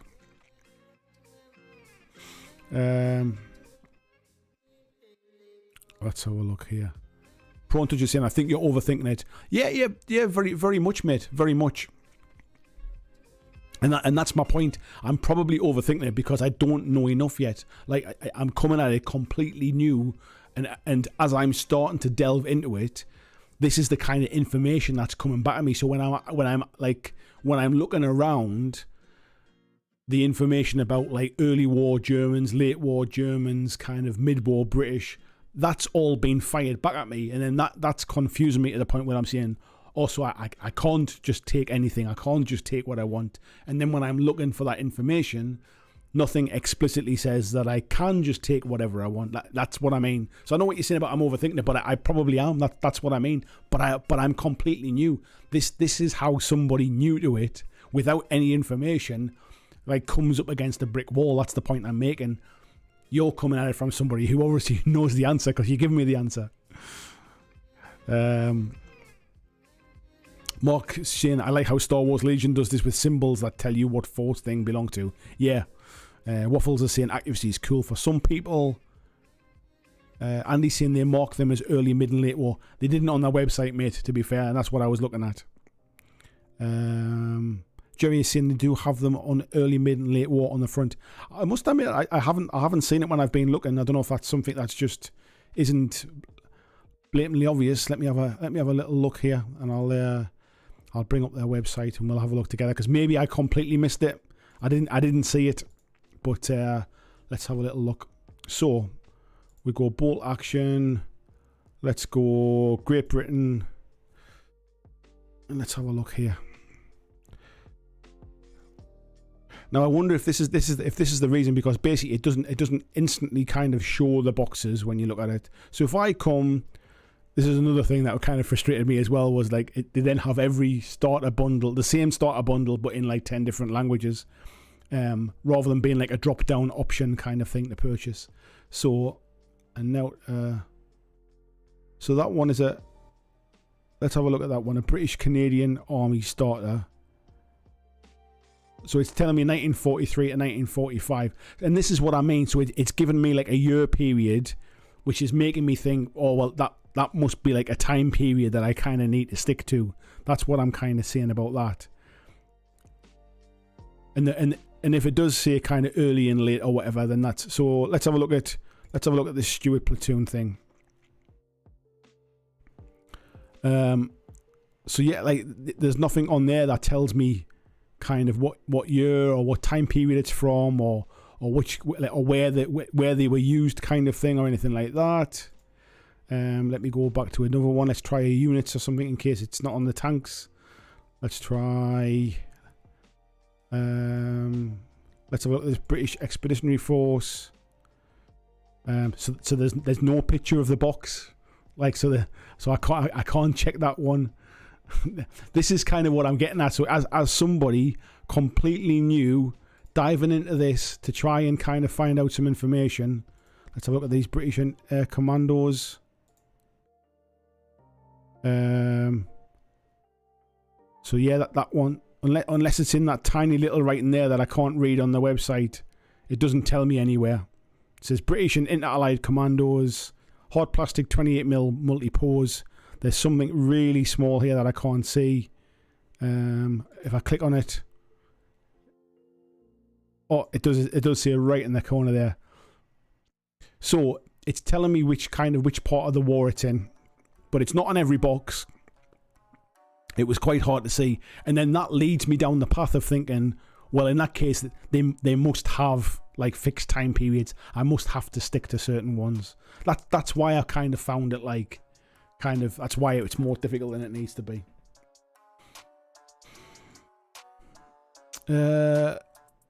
Let's skip ahead a little bit, mate. Tiny Wargames saying, buy the bolt action rule book, paint up your chosen army. Yeah, but then but the rule book comes in the starter sets, so it's a case of like, do I decide to get the starter set? Do I decide to get just the army I want? That's what I mean. It's about all that kind of stuff. Clavak's saying, for me personally, that not knowing much is part of enjoying the historical minis. It's a motivation to start reading more. The problem is I'd like to kind of make a start and learn as I go, as opposed to having to like necessarily kind of having to just sit and read books and stuff like that before I make a start, if that makes sense. David's saying I play World War II, but do it in 6mm scale, more realistic, and try and do it in 28. For me, mate, it's still a game. Like for me, I enjoy the painting aspect. I want to paint minis I can see with my own eyes, and it's still just a game. Like I'm not trying to kind of like historically accurately recreate like a battle kind of thing necessarily. Like I might want to recreate it to play the scenario of it, but it doesn't need to look realistic to me, kind of thing. Jason, is the problem here that you aren't working on buying the book first? Because that's not a barrier to entry. That's pretty much the same for every game if you don't start with the rules. No, that's the point I was saying before though, mate, is that basically a lot of starter sets come with the book in there, but I'm not necessarily sure whether a starter set is the right route in for me. And then other games, as I said before, have free rules, which means you can then actually have a look at them online and read through them and understand where your starting point is and make an informed first purchase without having to spend anything. That's the point I'm making. So it's not it's not just a case of going out and buying the rule book for every single game that I'm remotely interested in. Like I enjoy the painting and I enjoy the kind of like the collecting aspect as much as I do playing the games. All I want to do is make sure that I'm buying something that like I can use, kind of thing, if that makes sense. Darryl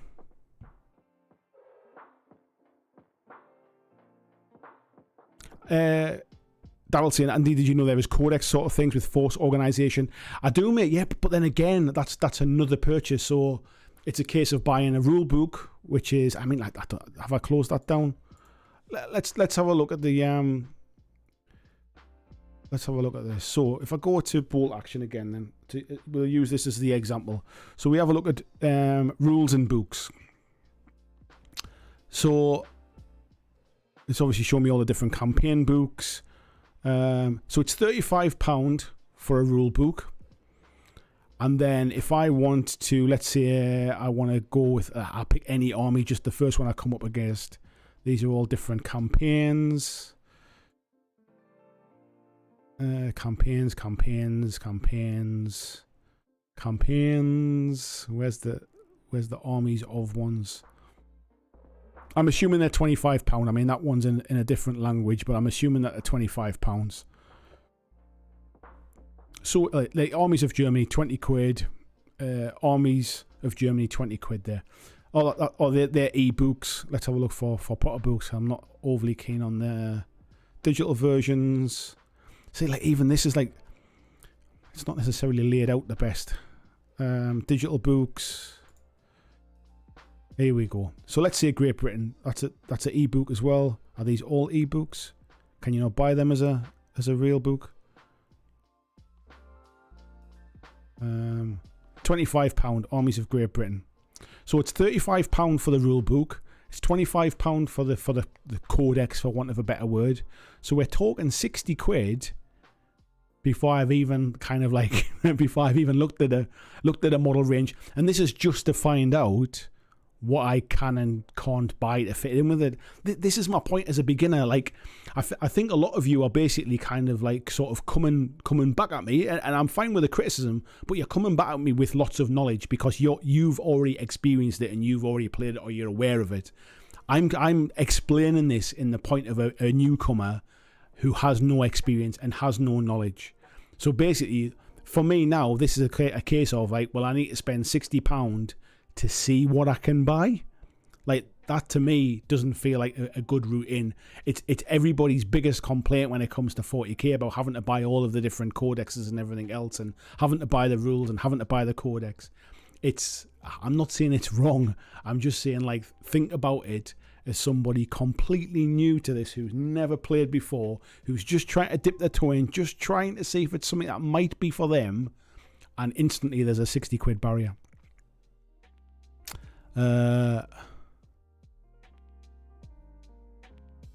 RG saying, not sure I agree about playing all the rules. Most of us started with Monopoly and almost no one plays the rules as written, making the most boring game ever.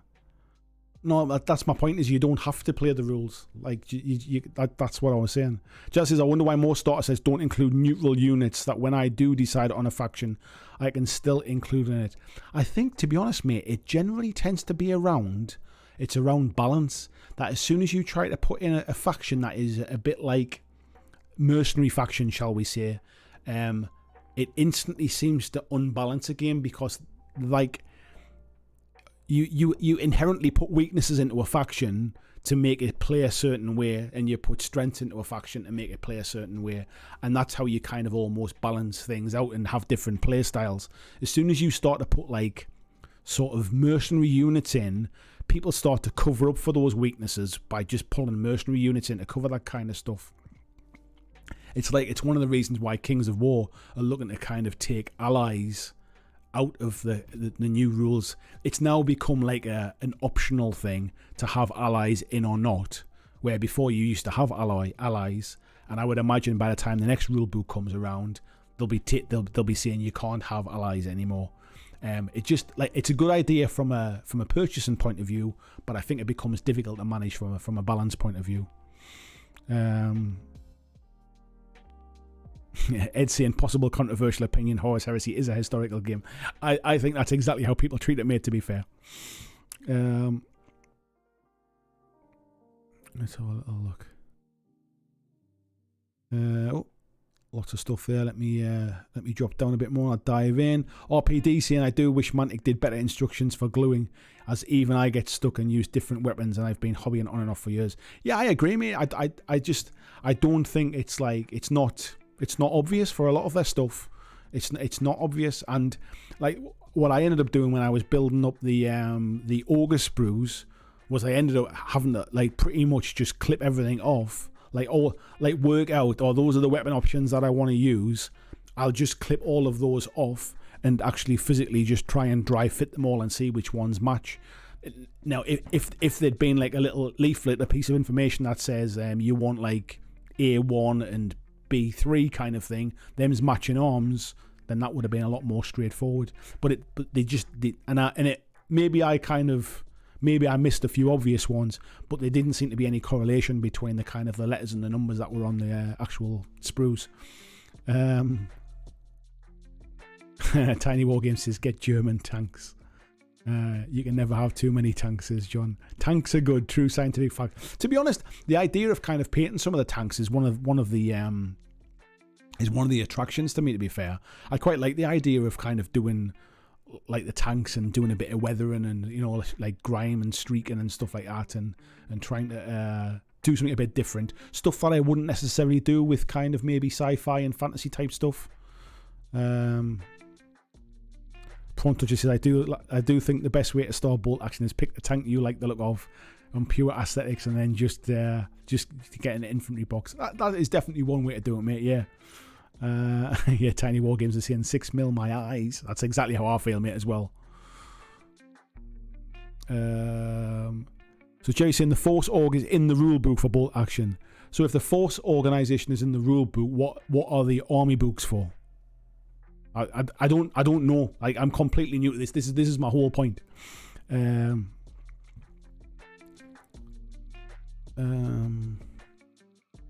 We have to. Jason, anytime I'm starting a historical period, I begin with what Force nation do I want to play. I don't buy randomly. So, for example, Danish, SS, and Russians, and then the rules tell me what I can use in that. Yeah, I get what you're saying, but this is my whole point. I'm still deciding kind of what I want to kind of go with at the minute. I'm still doing I'm in the research bit at the minute. What I don't like understand is what can go with what, and what you're essentially saying to me is I need to go and buy the rule book. And it sounds like once I've settled on a faction, I need to buy a faction book, or like a nation book, shall we say, to then tell me what stuff I can have. Or maybe I misunderstand what you're saying.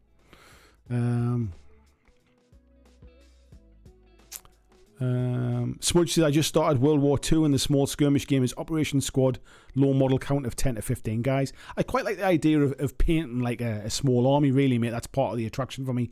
Like I've played lots of different skirmish games, and like I don't want to just replace the skirmish games that I'm playing with like another World War II skirmish game kind of thing. I actually quite like, for me, a lot of it is just having like a bit of a hobby project to build up like a nice little kind of army in the background. And I'm not in any particular rush to do anything.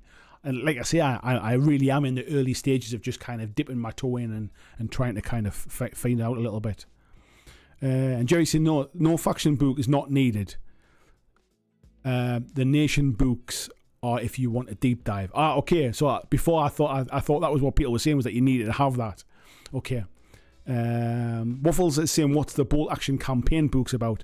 My understanding is that the campaign books are essentially if you're wanting to do something a bit more narrative, if you're wanting to do something a bit more historically accurate, you can, like, the campaign books will have that more accurate information in them, I think.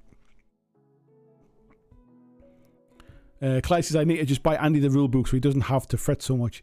It's not so much about me fretting, mate. It's more to do with I'm explaining the point of it's been a long time since I've been like new to wargaming, if you like. Like I kind of, if it comes to fantasy games, if it comes to sci-fi games, if it comes to kind of like noir games or superhero games, whatever it is, I feel like I kind of know enough to pick my way around it. My point being is that historical games feels like it's got another barrier that I've not experienced from other war games, and that was my point really tonight, was about like, is this how the games that we take for granted, is this how they feel to other people just getting their first steps into the hobby, or are they generally a little bit more accessible, and are historical games more difficult to get your first steps into? That's what I was kind of getting at. Yeah, everyone's saying about different scenarios, collections, historically authentic lists. Yeah, that makes sense. Waffle says, seems like Andy's playing devil's advocate, presenting the normie's perspective. Yeah, it's kind of what I am doing. That's kind of, I mean, I'm not doing it to be intentionally kind of like argumentative type of thing. I'm trying to say that this is how it is for me. I don't have the historical knowledge because it's not something I've ever researched before. I don't have the knowledge of the game systems. I don't have the knowledge of all the different companies that are out there selling all the different kind of miniatures, because as soon as I started talking about this, one of the first things that was hit at me was, well, don't forget there's loads of companies out there all selling miniatures. You shouldn't just focus on them. Go and like look at all of the different ones. And it was like, well, that just makes it more confusing, because now I've got like 20 different companies that like to look at for different models and stuff like that.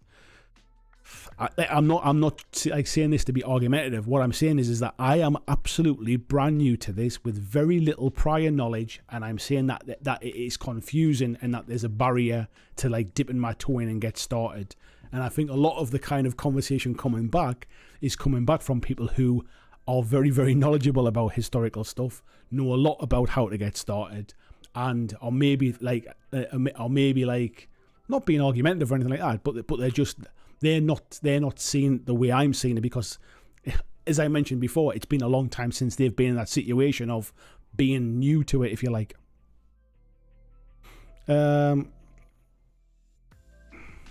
Let's have a little look. Jerry's saying the barriers there for fantasy and sci-fi, it's just that you're used to it. Yeah, that's exactly what I'm saying, mate. That was exactly the point of the conversation that I was talking about like an hour ago or something. Was that like, or is this how all miniatures games are? Like, is there a bigger barrier than we realise, and is there anything we can do to make them more accessible to people? Because I'm ingrained in the hobby that I've done for a long time, and it's not a barrier to me anymore, and I know how to navigate those kind. Like, if a new sci-fi game come out tomorrow, I'd probably know how to navigate my way through those first few steps and know what to look for. The point being is how I've approached historical stuff. This has been a bit of a wake-up call for me, because I've never felt this. I don't understand before, if you like. It's completely new to me. I've not played historical stuff before, and that was the question. That was what prompted it tonight. That's where the title of the chat come for. Is that basically, like, are all miniatures games as confusing as this? And actually, is there things that we could do as community people to make those games as well more accessible for people? That's where the conversations come from. I'm not suggesting that like historical games are really confusing on their own, and that in that everything else is dead easy to get into. That's not what I was saying. Yeah, it goes on and says some other stuff there as well. Waffle's saying, I think rule books are very unsexy purchases for curious onlookers. They are, mate, and they are a barrier, which is why a lot of companies give you the rules for free, or at least give you the core rules for free, or pop them online as a digital download.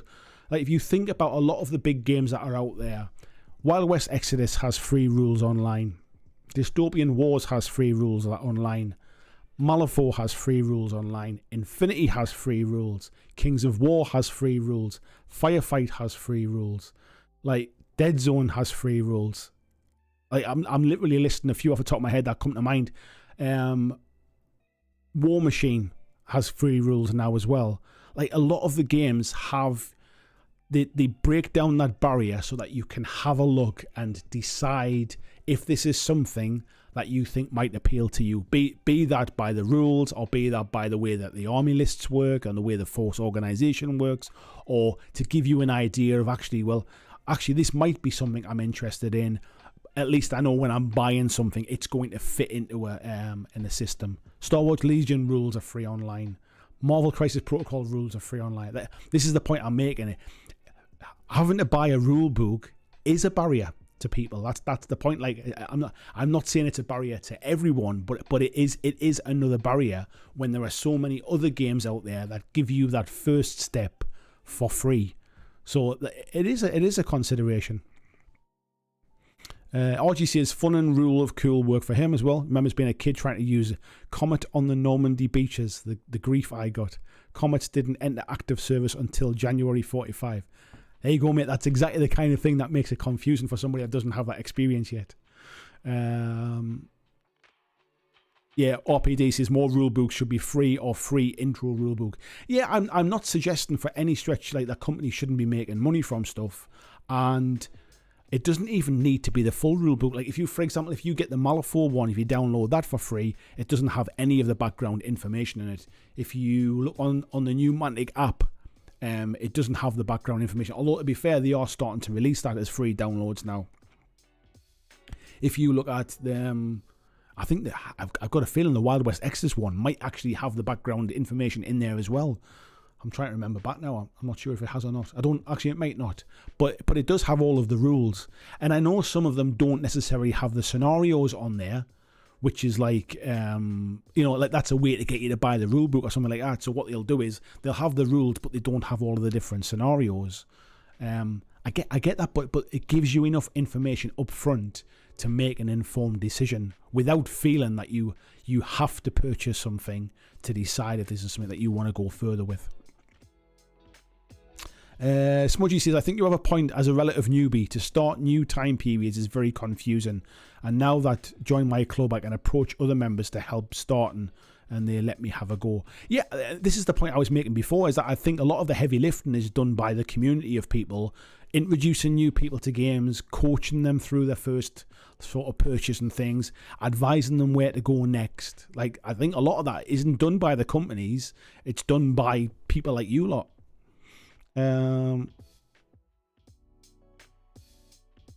Prawn Toucher says the difference in historicals is much of the time not bolt action. Obviously, the rules are made by a company who make their money selling rules. Yeah, and I think that might be a big difference in historicals. I mean, when it comes to kind of like miniature agnostic games, when it comes to like fantasy and sci-fi stuff, I totally get that there are companies that basically just sell rule books and that's how they make their money. And I'm not suggesting by any stretch that they are that they should be giving them away free. That's their product at the end of the day. But when it comes to like companies that are like, when miniatures are the real product line, miniatures are what they're selling. Their rules are just their rules are a vehicle to get you to buy miniatures, basically. And I think this is where historical is very different, because there are so many companies making essentially like no IP infringing models, if you like. Like, how many companies make British soldiers for World War II? How many companies make Germans for World War II, kind of thing? I think that's an element of it as well. RPD says, I'll be honest, I do like what Mantic does with their playthrough videos. Yeah, I may have filmed some of those ones, so I'm not going to disagree with you. Tony's saying, what your experience is exactly how I feel all of the time when people casually throw around common rule type descriptions, adherence to law, specific sub-factions that are defined by their own history. Historicals are just showcasing to you how I feel with games. Yeah, honestly, mate, I think that is probably a really, really valid point. And I can sense frustration from some people that I think they think I'm being like sort of awkward for the sake of being awkward. But this really, I have no knowledge about this. This is absolutely new to me. And I'll be perfectly honest, it's experience like this that make me think, I'll just not bother. Maybe it's not for me. Maybe I'll not bother. And it's that kind of weird situation. So there you go. that just kind of like, if that gives you any kind of insight into it.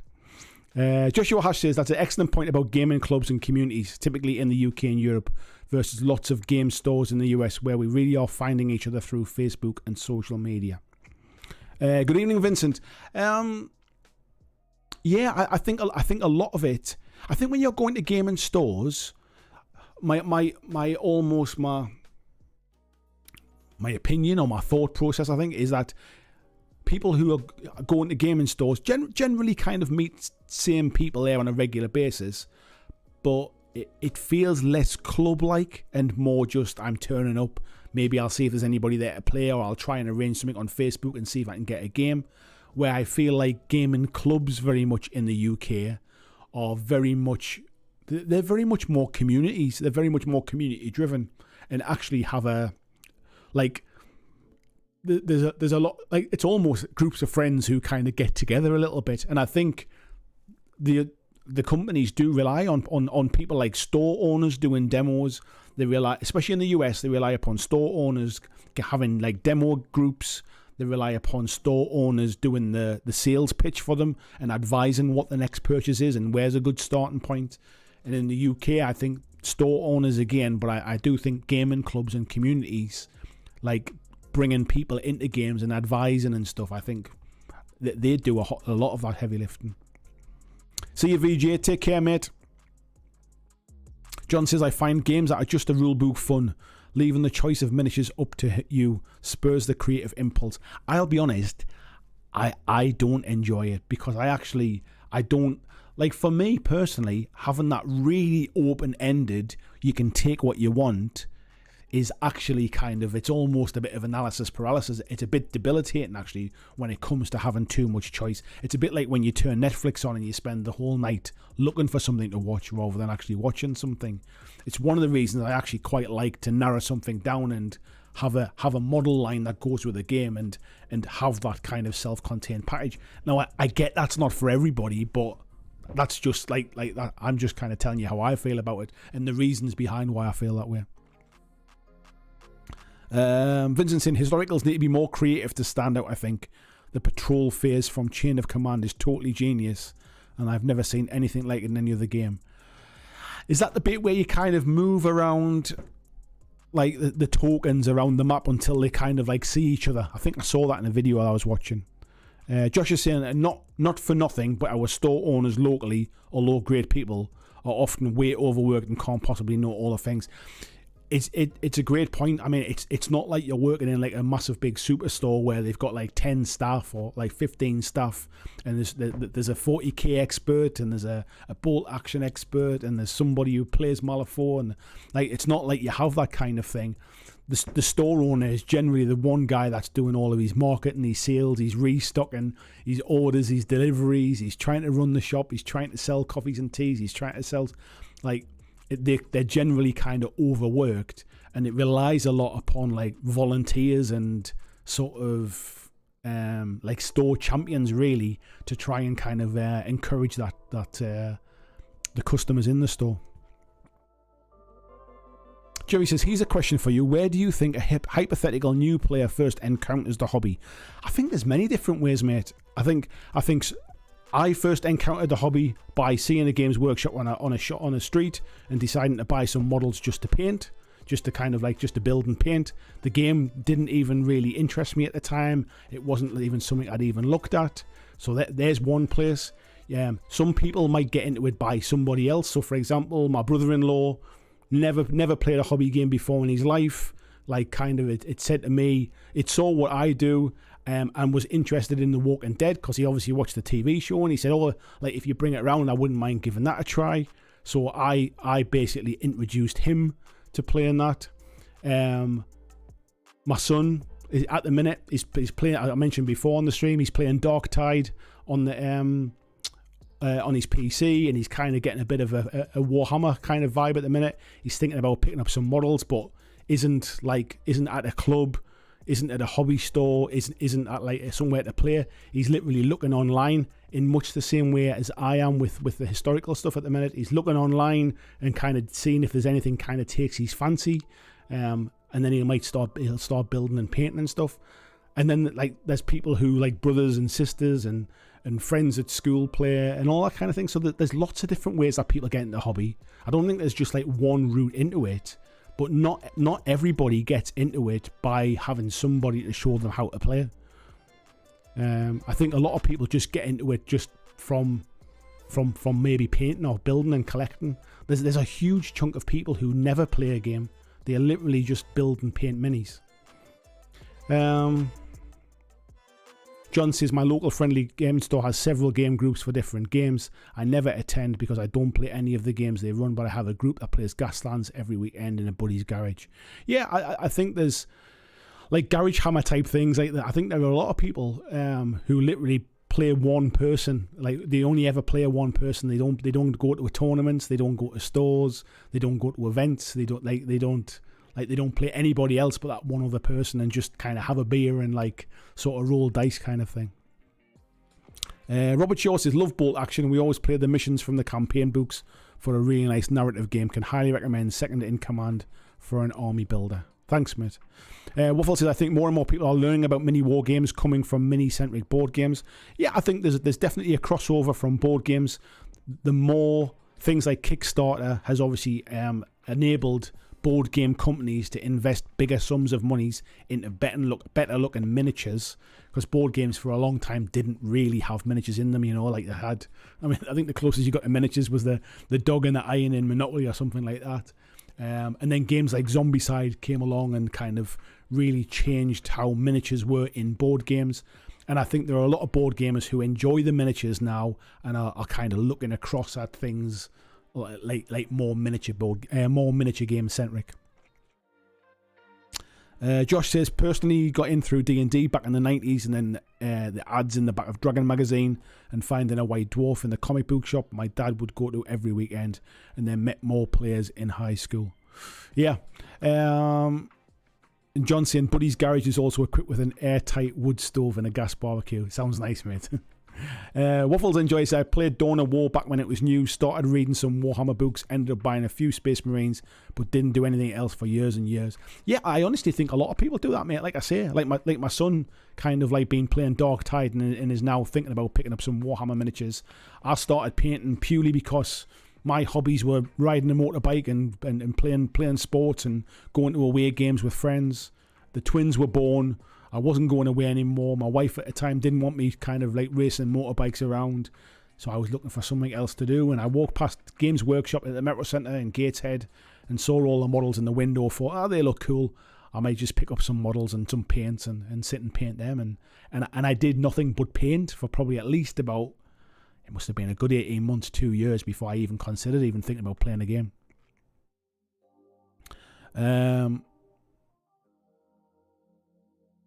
And interestingly, when I did try to play 40k, I tried to get the guys in the GW store to help me. And when I went in to see like, is there any chance I can get like a bit of a demo and stuff, like learn to play? And they went, we do we do like kind of like sort of like adult like sort of like demo lesson things like on a Thursday night.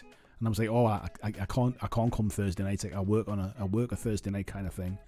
Well, you could come on a Sunday morning. We do like a junior one, but you're more than welcome to join in. And I was like, I'll come along. I'll do that. And essentially what happened was I just ended up being the grown-up with all the kids, and I didn't have a clue what I was doing. The guy that was running the shop basically went and ran the shop and went and like sold stuff and kind of stocked the shelves and talked to customers when they were coming in. And I was left right with a load of kids going like, so what do I do here? Like, what do I do? And I was like, I don't know, I don't play. I was hoping somebody was meant to be going to shows.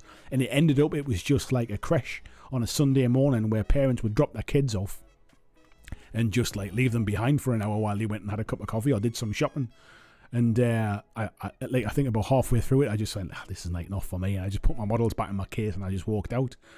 So that was my introduction to trying to kind of learn to play the game. Again, it was a barrier. It was hard. And I had to then go and start searching and looking for somewhere to kind of play and looking for a gaming group.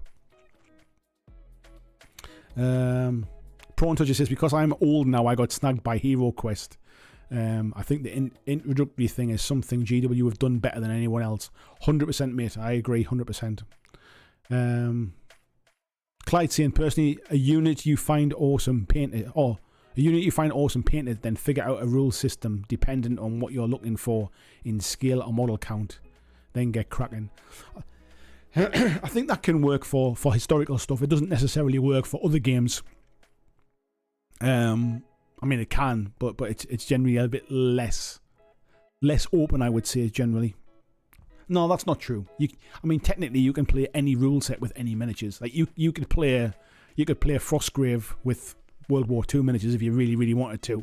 Like I'm not like, like anybody can use whatever they want, but I think generally people like to kind of like there are some people who love to scratch build, and they love to kind of just shop around and buy bits and pieces, whatever, and they like to just and play with whatever miniatures they've got.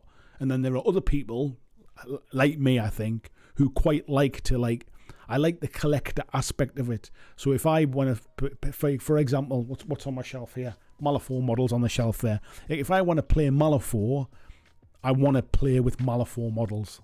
That's me, because I like the collecting aspect. I like the fact that the stat cards come in the box and I know exactly what I'm doing, and when I'm playing my opponent, I can see their models and I know exactly what that model is, because that's a Malifaux model and I know what it is, kind of thing. That's just the way my brain works, and there's no right way or wrong way to do it. But just so that there's a lot to be said about just buying models you like and then find the game system that you want to play. But for me, it works slightly different.